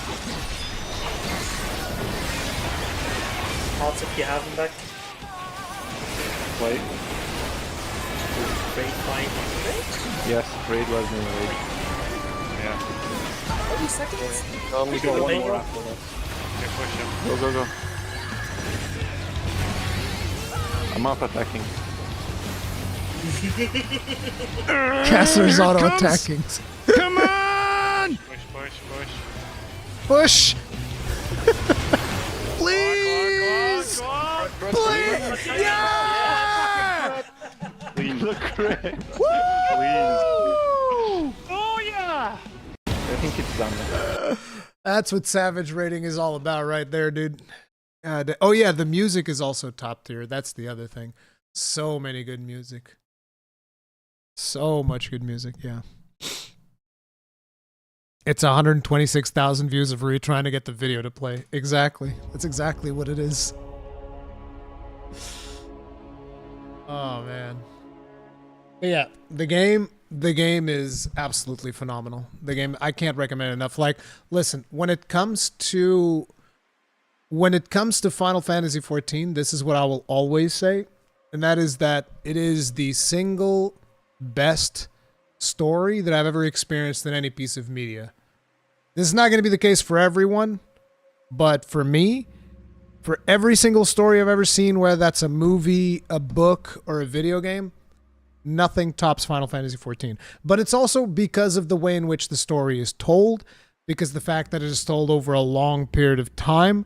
So your enjoyment of the story is going to vary depending on, you know, the things that you like and how fast you struggle to get through the story. Because I got into the game around Shadowbringers, and it took me a very long time to actually get to what would be considered current content. And I think that's the way to do it, because a lot of people are going to be like, no, I want to get into Final Fantasy XIV and I want to jump into Dawntrail. I think you're not going to like it if you do that. If you just skip everything and go straight to Dawntrail, I think that's a huge mistake. But, you know, people are going to do what they're going to do. I think the proper way of enjoying 14 is start, play through Realm Reborn, take your time, do the Realm Reborn raids, you know, do a little bit of the Realm Reborn endgame, which is what I did after each expansion. I would do a little bit of the endgame just to check out the raids, the Alliance raids, see what that was like, check out the different trials, potential optional important quests, dungeons, all of that stuff. I would check out all of the content, and then I'd be like, okay, I've seen everything Realm Reborn has to offer, except for Savage and Ultimate content, because those are like super hard. And now let's go on and play Heavensward. Then I would play Heavensward, do the same thing. Then I would play Stormblood. Stormblood, I had to take a break because the beginning of Stormblood's kind of boring.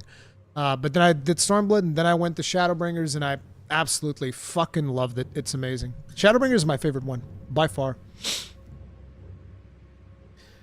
What? Not WoW? I mean, World of Warcraft doesn't even have a particularly good story to begin with. So, I mean, the original is kind of cool, right? The story of Warcraft 1, Warcraft 2. Even the vanilla World of Warcraft was cool. I think World of Warcraft story was cool all the way until Wrath of the Lich King, and then it went to shit. I know that a lot of people disagree with that. That's fine, but that's the way that I look at it. And ever since Wrath of the Lich King, I just feel it was downhill, real fast, real bad, and it sucked.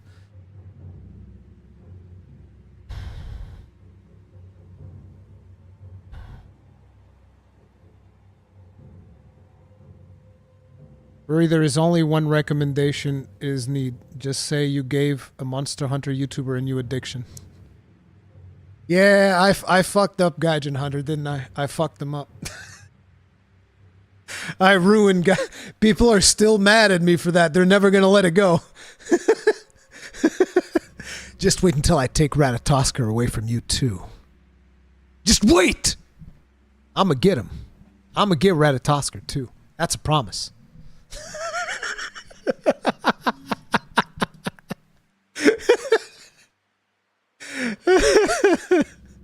I'll never forgive you for what you did to Gaijin.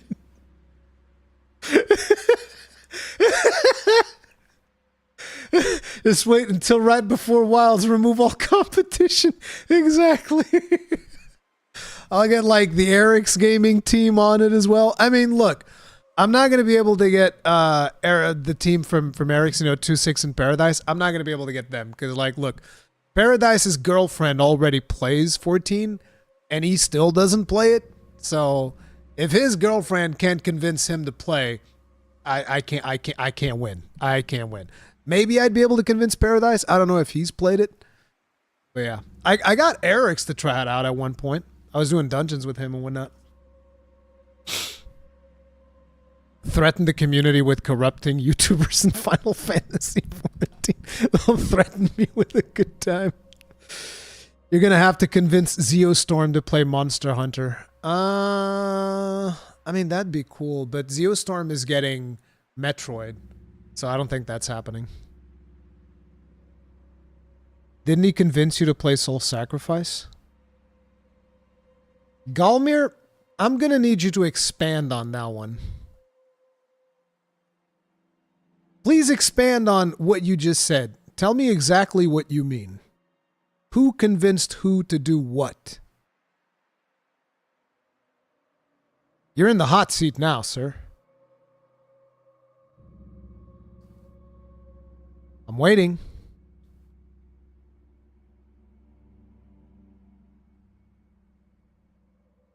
I recall Gaijin did it. Am I wrong? Gaijin did what? Gaijin convinced me to play Soul Sacrifice? Is that what you're saying?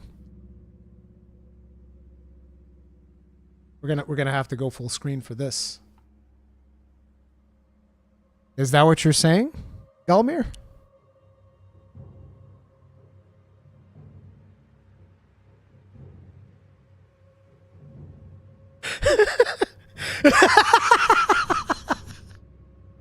Oh God, the pressure. Yes, sorry. I was just joking, dude. But no, it was the other way around. I was also the one who convinced Gaijin to play. As a matter of fact, I convinced Gaijin to play Soul Sacrifice before I convinced him to play Final Fantasy XIV. In fact, Soul Sacrifice is the reason why Gaijin trusted me enough to try Final Fantasy XIV. Because if you actually listen to the podcast, every time that I would tell Gaijin, you need to check out 14, I think you're going to like it. Gaijin would go like, that's not my game. I will never like that game. It's never going to happen. No, blah, blah, blah. That would be always what he would say. And then eventually when I convinced him to play Soul Sacrifice, he was like, you know what? Since you convinced me with Soul Sacrifice and I loved Soul Sacrifice, I'm going to play 14. And then he played 14. He's like, this is amazing. This is the best thing ever. Blah. And in part, I think he also asked me about Baldur's Gate 3, and I was like, yeah, Baldur's Gate 3 is pretty good.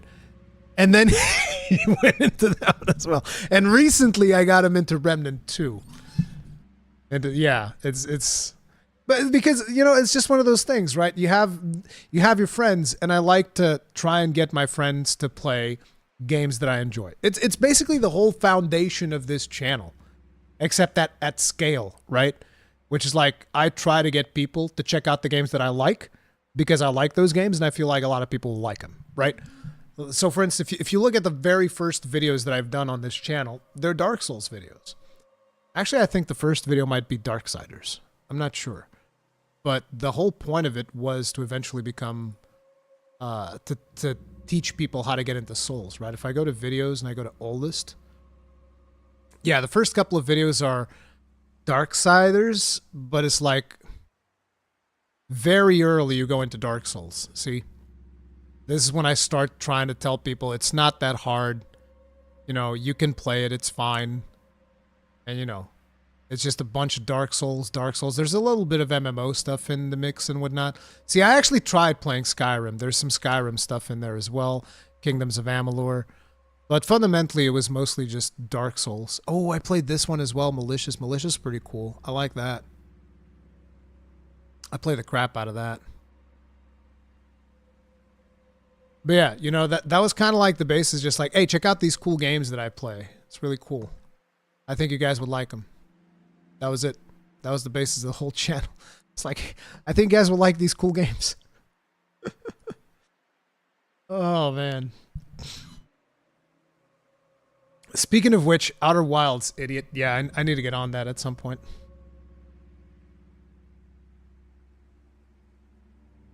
Thanks, Soul Sacrifice, for corrupting Gaijin into Final Fantasy XIV, yeah. Oh my god, Ray, I'm watching your first videos. You have such a heavy Portuguese accent on your English. Do I really? I feel like I don't. Did I have one back there? Let me see.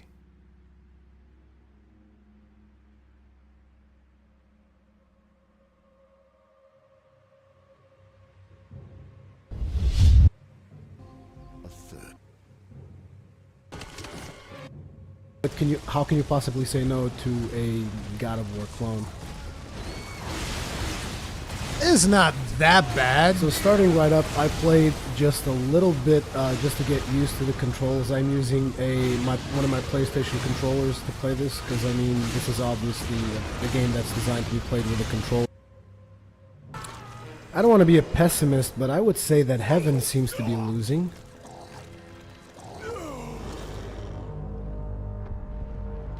Funny that one of my first videos is Darksiders. And today, like 12 years later, I'm talking about Wayfinder. Isn't that funny? One of the first videos in my channel is actually a Darksiders video.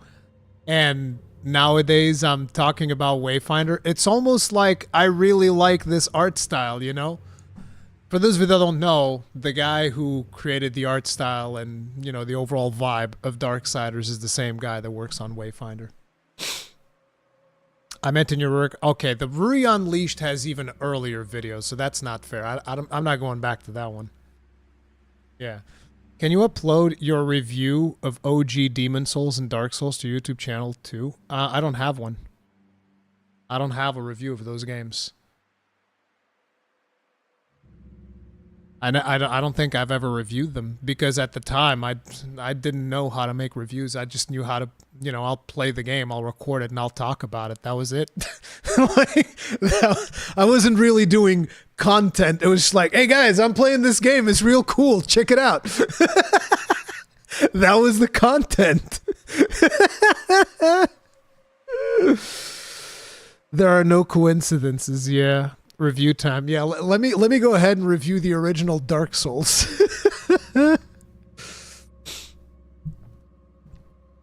I don't have those reviews anymore. That stuff is gone. And what sucks is that TGN used to have my playlist, and I don't know why they privated that. It's like, why would you do this? Why would you private my Dark Souls videos? What the fuck? They were still getting views. There's still a ton of people that wanted to watch that content, and it's gone. It's fucking gone. I wonder if I can reach out to people at TGN, and maybe if those videos are just privated, maybe they could send them to me. That'd be so much work, though. I doubt anybody would be up for doing that.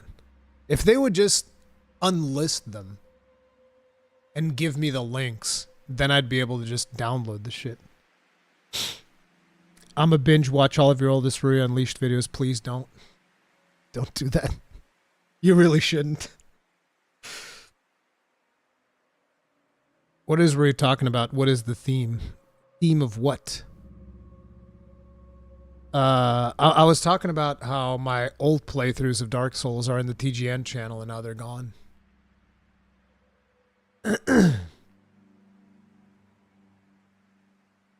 Those days are gone.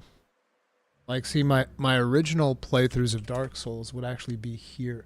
Wait, what the fuck? What happened? Did they sell TGN?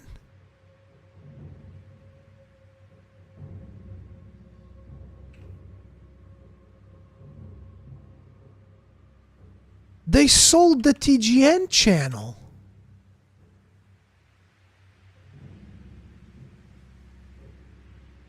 What?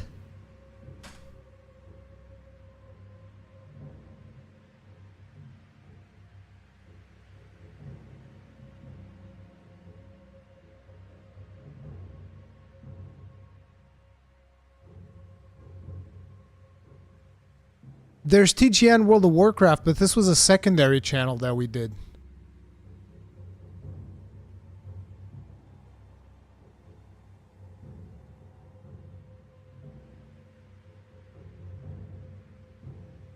Oh my God. They sold it.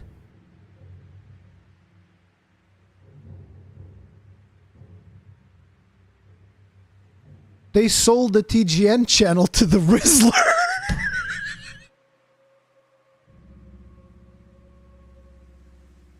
They sold it to the Rizzler. What the fuck? What happened to TGN? Oh my God, no way.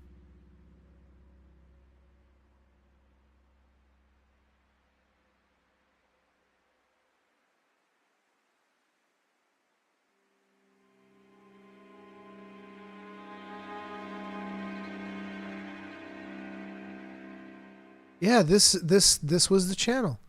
The last post was 2020. This actually makes me really sad. That fucking sucks, dude. I worked on that channel for years. And it's fucking gone. And all of my work that I did for that channel is gone. Damn, that's really fucking sad.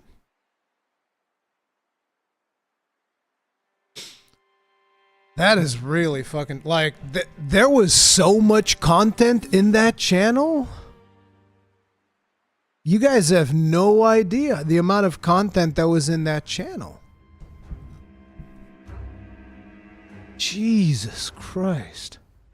You guys don't know, a lot of you guys probably don't know this, but at one point we actually had one of our videos featured on the official Blizzard launcher. I edited that video.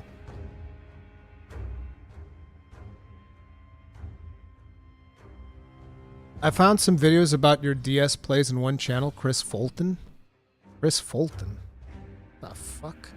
I'm scared. You might be trolling. Chris Fulton?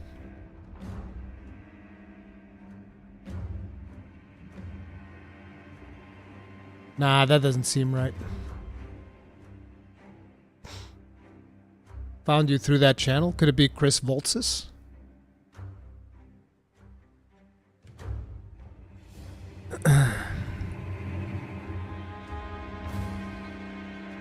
Come on, why they strike me for copyright music? Like, come on. That sounds like something I would say. Anyway. So there's been a new Dawntrail launch trailer that I haven't really seen yet. So we're going to be watching right after I get a swig of water.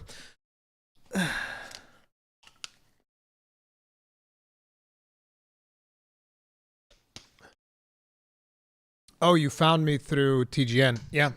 I used to be, I mean, I still have my squadron bracelets. Missed my squadron days, man.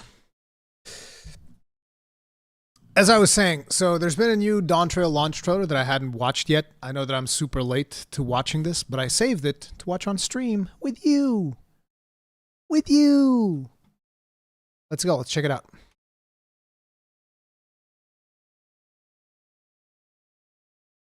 What the hell? Hello? YouTube! YouTube, please.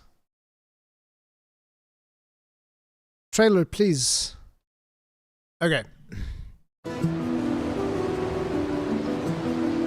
Well, hey, we're leaving for old once, Charlie the in. fate of the world doesn't rest on our shoulders. We might even get a chance to enjoy ourselves. Do not be so quick to relax. Looks like we're gonna go through a storm. Just wait, Papa. When this contest is said and Alize! done, it'll be your daughter who sits the throne. Me, Woklamat. And so does our ship cast off from the docks. Anvil's gonna be the In narrator. retrospect, of course. That battle against the storm would prove a fitting prelude to the coming contest for the throne. Battle against the storm. Maybe there'll be like, maybe there'll be a dungeon right at the beginning. The road to adventure beckons once more.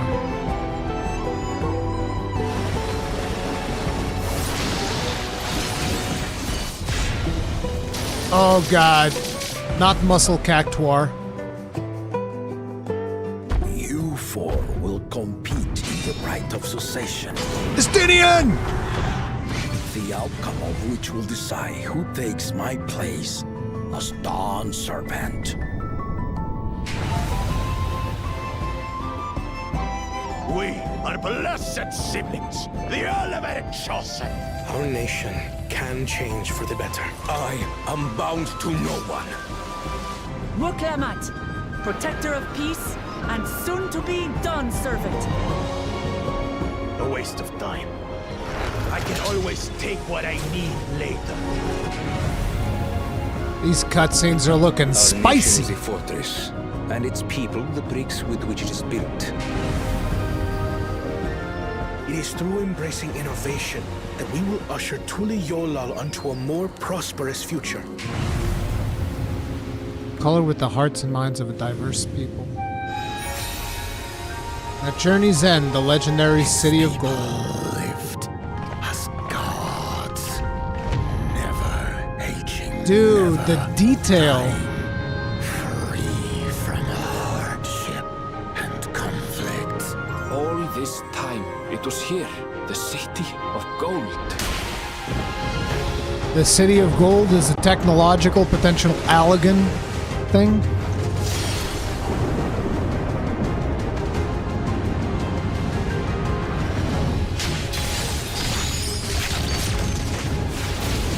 That Viper limit break.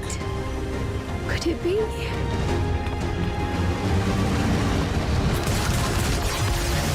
That's some serious sci-fi vibes going on.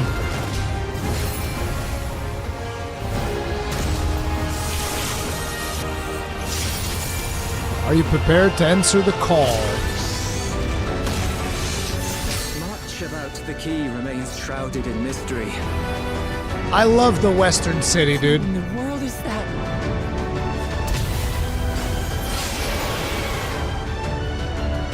What is this relic of theirs? Who made it? And to what end?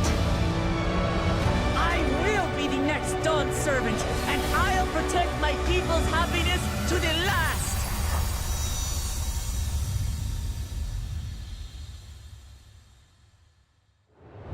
With your strength,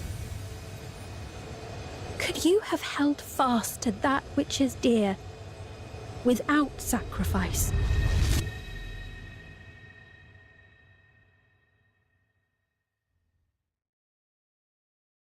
I am so hyped.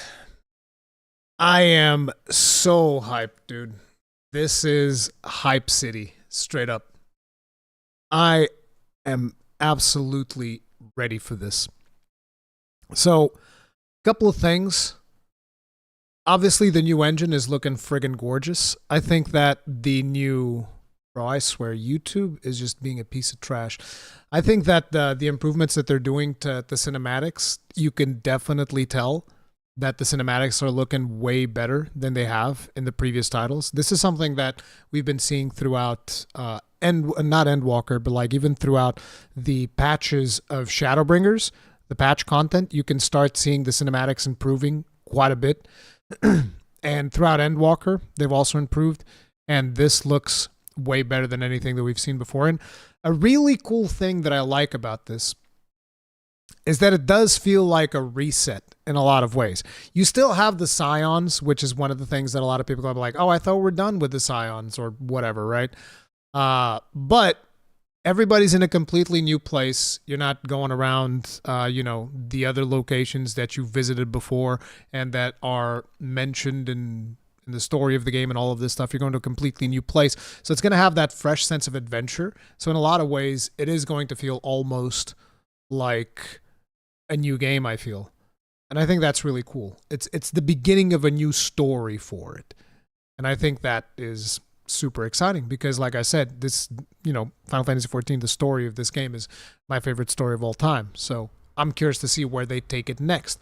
And the other thing is that we get a glimpse into the sci-fi stuff that is going to be happening in here as well, which is one of the aspects that I really like. I like that they mix in medieval stuff with sci-fi stuff, the fantasy and the sci-fi, and I think it just works really well together. And I think it's really cool. I'm super pumped. And the amount of detail that you see on these, like, it looks way better than what the game looks right now. That's for damn sure. It's not like a night and day improvement, but it does look better, which is cool. It's Scion's fiction, exactly. But yeah, this is super badass. I can't wait. I can't wait to dive in. It's gonna be awesome.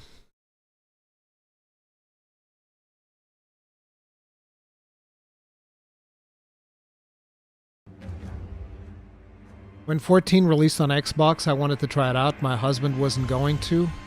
When he did change his mind, he loves the game. Yep. The game is awesome. I keep trying to get my wife to play it. And the worst part is that I know for a fact my wife would love the story of this game, but I can't convince her to play it. She's burned out of MMOs forever because of fucking World of Warcraft. RIP.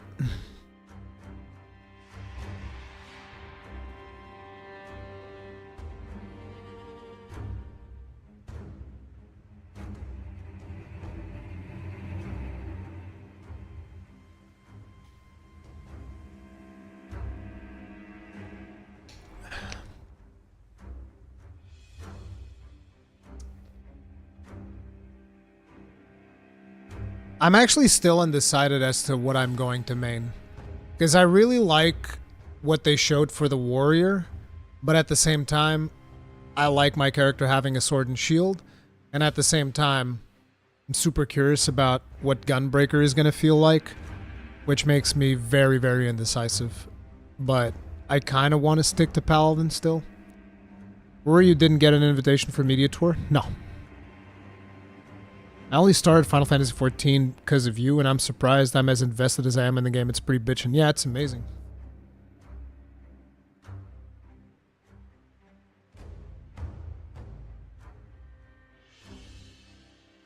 Gunbreaker, that's already released. Yeah, but I want to see how it feels in the new expansion. Because they're changing the jobs. You can actually see the job actions in here. Where's the... I think Gunbreaker is one of the last ones. See it here.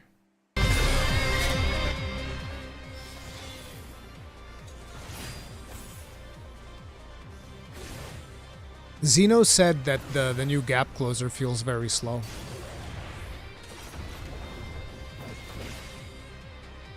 I just love the explosions. He's got explosions in his animations, and that's all I need.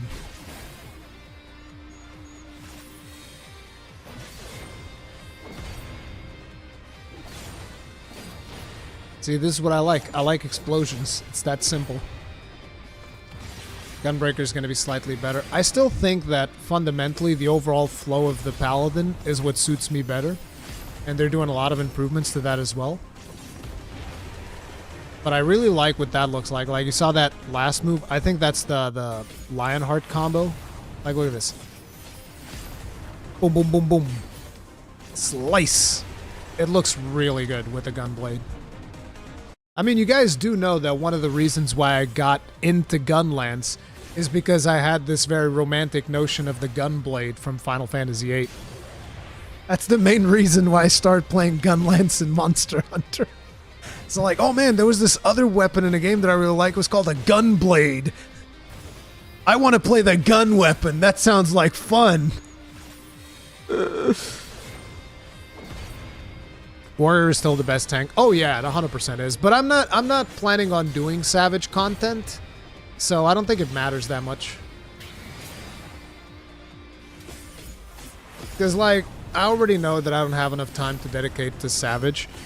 Because doing Savage is basically like, you're not playing any other game while you are doing Savage stuff. Like, that's it. And I can't afford to do that because, you know, it's not my content.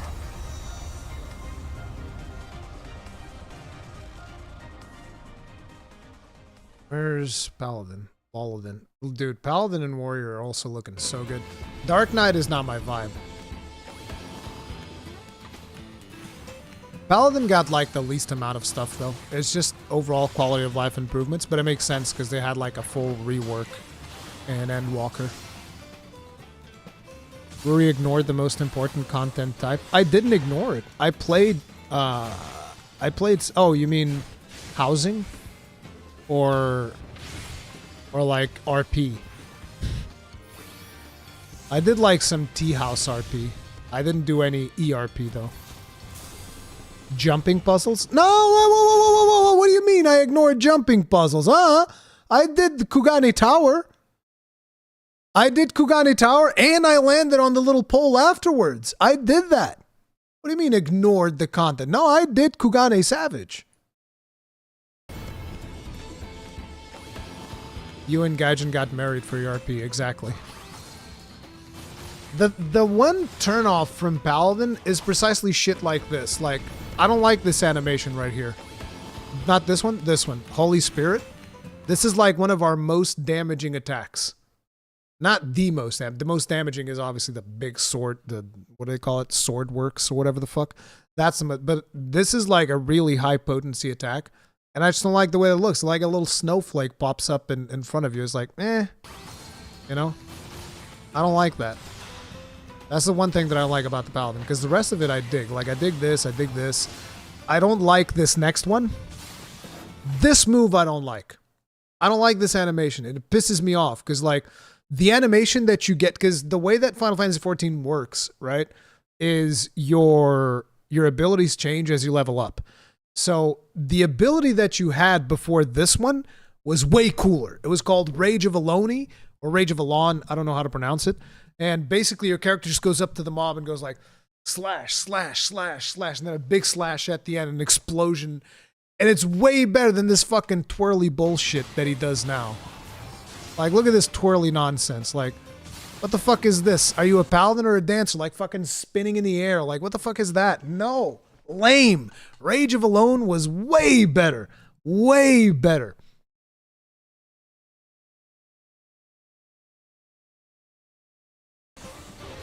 This is the reason why I'm, like, put off. Is some of the animations in the paladin I kind of don't like. But the overall playstyle really suits me. And this new one is pretty cool.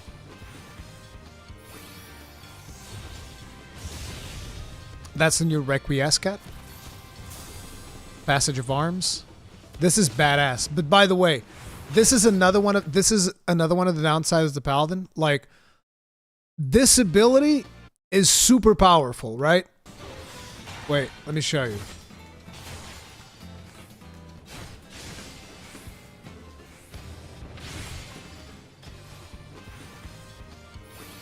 That's Divine Veil. Requi. And then Passage of Arms, right? This ability, I think this might be one of these strong... I think it definitely out of tanks, it is the strongest AoE mitigation that you can have. But the problem is, its usage is super niche because the game is very homogenized. So it's supposedly the idea is, doesn't matter which tank you bring, any tank will get the job done. That's the overall vibe. It's not always 100% like that, particularly when you're first progging and whatnot. But eventually, once they get the tuning right, it's always like, doesn't matter which tank you bring, any tank can get it done. So you bring a paladin like this, and you're like, oh, hells yeah, I got the best fucking mitigation, blah, blah, blah. And it's like, and it doesn't fucking matter. Because any other tank can do the same thing you're doing, and he's not going to do this as well. But the other problem is, while you're doing this, you can't deal damage. So it's like, well, shit. And everything in this game's about dealing damage. That's the thing.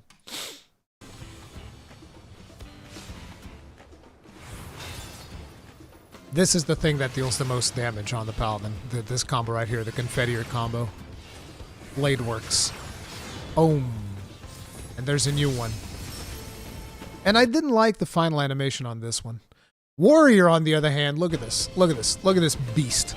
Look at this fucking beast, dude. Boom! Like, you know, Xeno is right. This is fucking man mode, okay? Look at this. Explosion.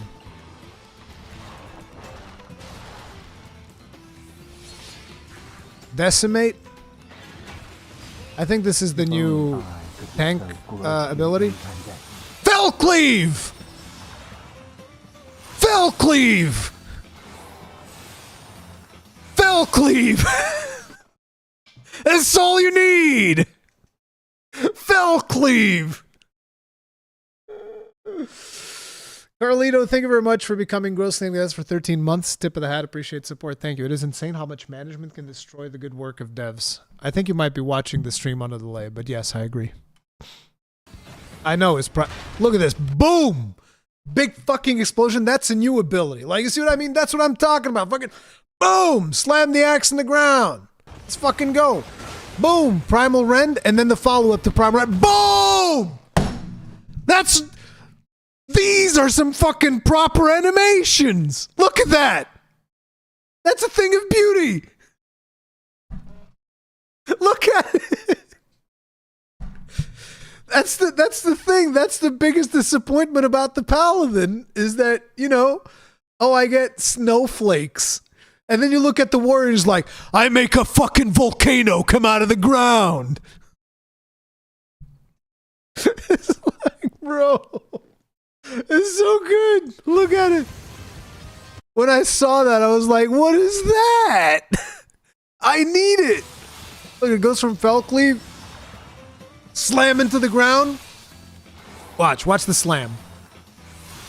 That's the third Fell Cleave, and now, boom! And Primal Rend! And fuck you! It's so good! Oh my god. It is so good. Oh man. Yeah. This game's awesome. Can't recommend it enough. Anyway, we got some stuff for Nintendo. Fuck, I was little minutes behind the video. I know, Curlyto. I could tell. So, we got a bunch of stuff from Nintendo yesterday. I think I have them here by order of the ones that I personally care more about. So, number one's probably this, Fantasian. Gaijin's the one who kind of sold me on this. Multi-dimensional journey. Gaijin sold me on this. This is like made from the Final Fantasy guy, Sakaguchi. And composer Nobuo Uematsu. And the original composer. RPG Fantasian. This looks awesome. I never played this because it was only a phone game. And you guys know I don't play phone games. But it's coming to the Switch. I wonder if it's coming to more platforms. I haven't checked. It probably is because they're doing this with Square Enix. Skills are the ticket to winning battles. Adjust a skill's trajectory to target multiple enemies at once. You can I think also this looks send cool. enemies you've encountered to a separate dimension and fight them later. Yeah, this one was exclusive to Apple. The more enemies there are, the more you can wipe out in one shot. Let them go! Now, let us save the world together. Fantasian Neo Dimension launches on Nintendo Switch this holiday. This looks cool. I want to play this. We also got the Dragon Quest stuff, which is like Dragon Quest 3 HD. I think this also looks really good.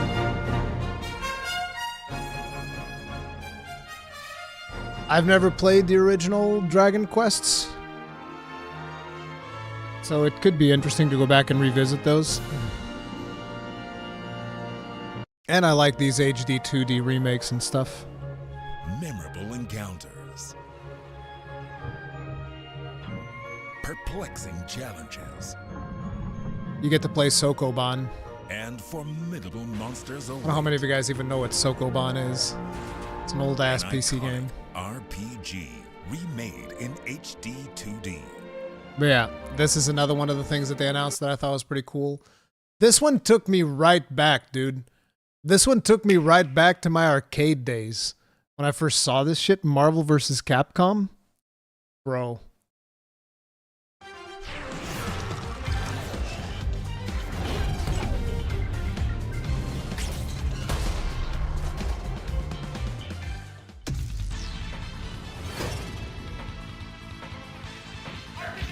I wonder how many quarters I wasted on these arcade machines.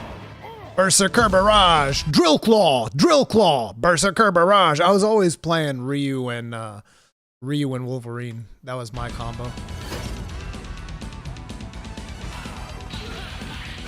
Spider-Man's still a ton of fun though.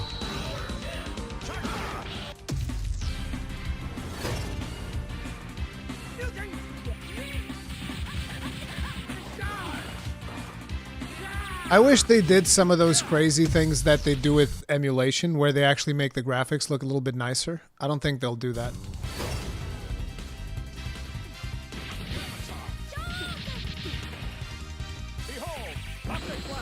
Optic Blast. Did you guys see Maximilian Dude's reaction to this? He popped right off.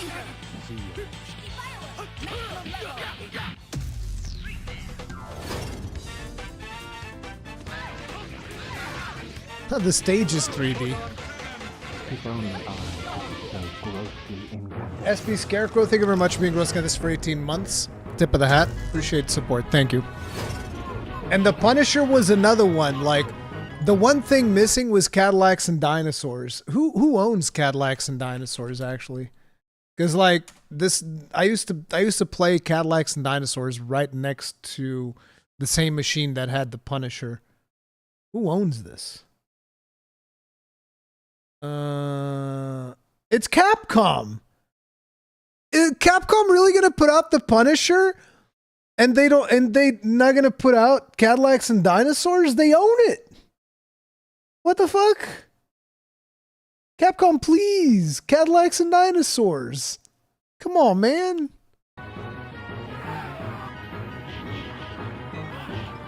That's the one game that was missing from this.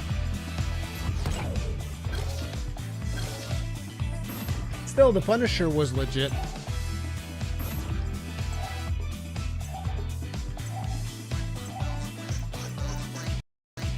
Yeah, this is cool. It's cool that they're doing this.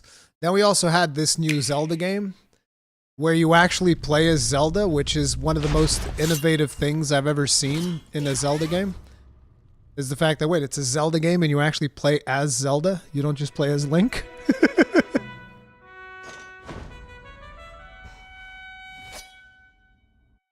I have the other game that they released in this art style. I bought the physical version of it. But I never played it.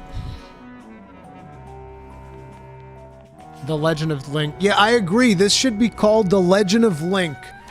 It's not fair. It's probably, you know what it is? Probably somebody at Nintendo probably thought about that. They were like, you know, we should call it The Legend of Link. But then they realized that it doesn't have the same brand recognition because everybody knows Zelda. A lot of people think that the main character is called Zelda. But this is actually one of the first times that the main character is called Zelda. Legend of Link, Zelda to the Past. I think that's cool. I think this game looks really cool. And the concept of it, I think, is pretty nice as well. It's because it's very different. Sets off on a journey across Hyrule to save her kingdom. By waving the tri-rod at a table. Yeah, this looks interesting. I'm interested. That's not all, though. You can also create. And then finally, fucking finally, there it is. There it is.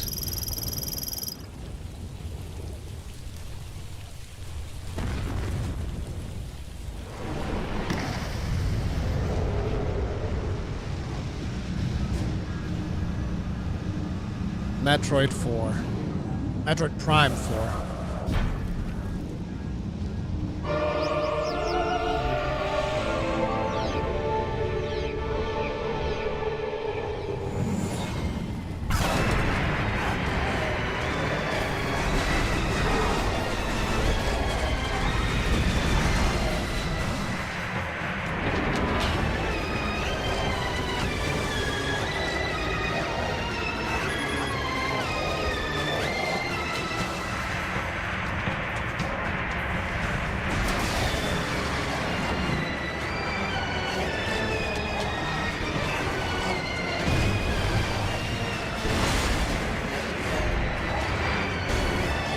Tosker got into the Sparrow looking at this and made a video as well.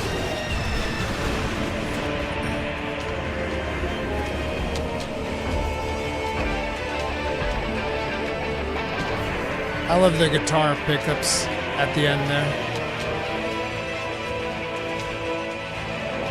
Metroid Prime 4 Beyond. I always wonder, how does Samus fit into the ball? It's magic. She curls up.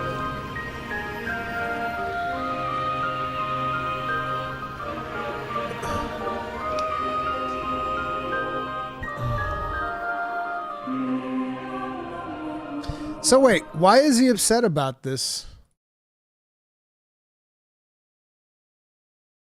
Why is Ratatosker upset about this?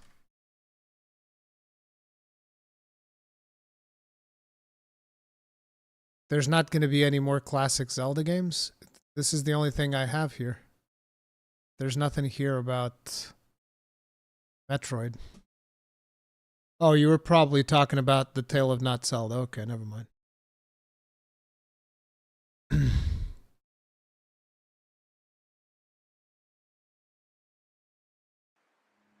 Oh, okay. What I understood was that he was upset about Metroid Prime 4. But yeah, that's pretty much all I had for today. Unless you guys have some recent news or something that came out that you'd like me to talk about.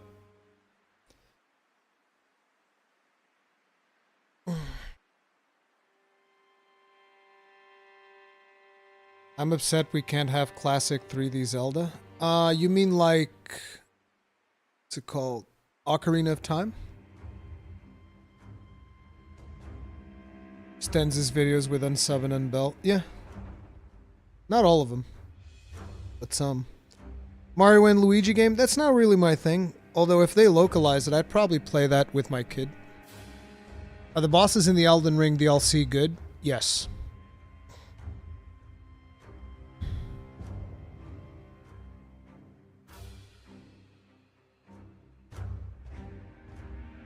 Pizza Man Invaded, thank you very much for making 5 people grossly incandescent. Tip of the hat. That's 1, 2, 3, 4, 5. Thank you. Thank you very much. I appreciate it. Only I could be so grossly incandescent. Your thoughts on Monster Hunter collabing with Final Fantasy VII Ever Crisis? Can't remember hearing you mention it. I don't care.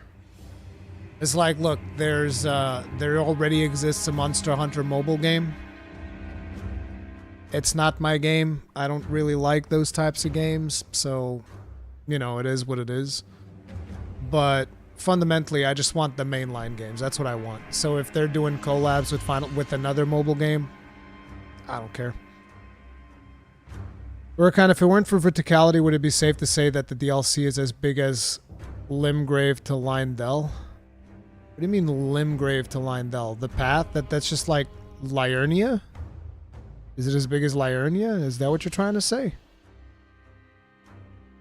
Or do you mean including... Oh, wait, no. As big as Limgrave is to Lindell. No, that doesn't make sense. I don't understand that statement. I don't understand. It's big. It's really big. Okay? Without getting into spoilers, let's just say there's the red area, the blue area, what I think is the swampy area that I haven't even been into. There's the dragon area. There's the beginning area. There's the town. And then there's the big beefy legacy dungeon of the castle. I don't know, dude. It's fucking huge, dude. It's massive. Excluding Weeping Caelid mountaintops. Cowboy said it was as big as Caelid and Limgrave combined. I think it might be bigger than that.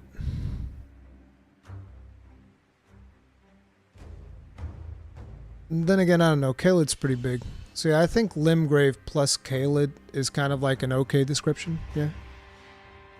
We're going with 2 characters, Vigor in DLC 60. How about the enemy variety so far? There's some stuff that you've seen in the previous game. There's some stuff that's new.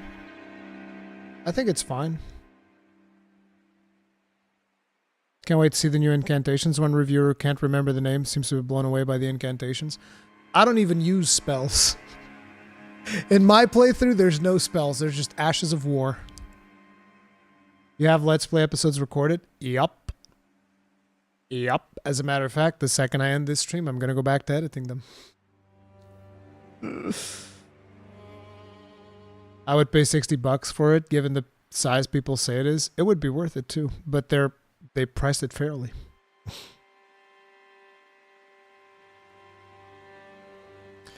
Any info on how co-op that you can share in the DLC? It's the same thing as the base game. As far as I'm aware, it's the exact same thing as the base game. Reports are saying seamless co-op? I didn't hear anything about that. You still have the summoning locations and whatnot. I didn't really do a lot of multiplayer stuff because it's review period. So, you know, not a lot of people have access. What price does it have? 40 bones. It's $40.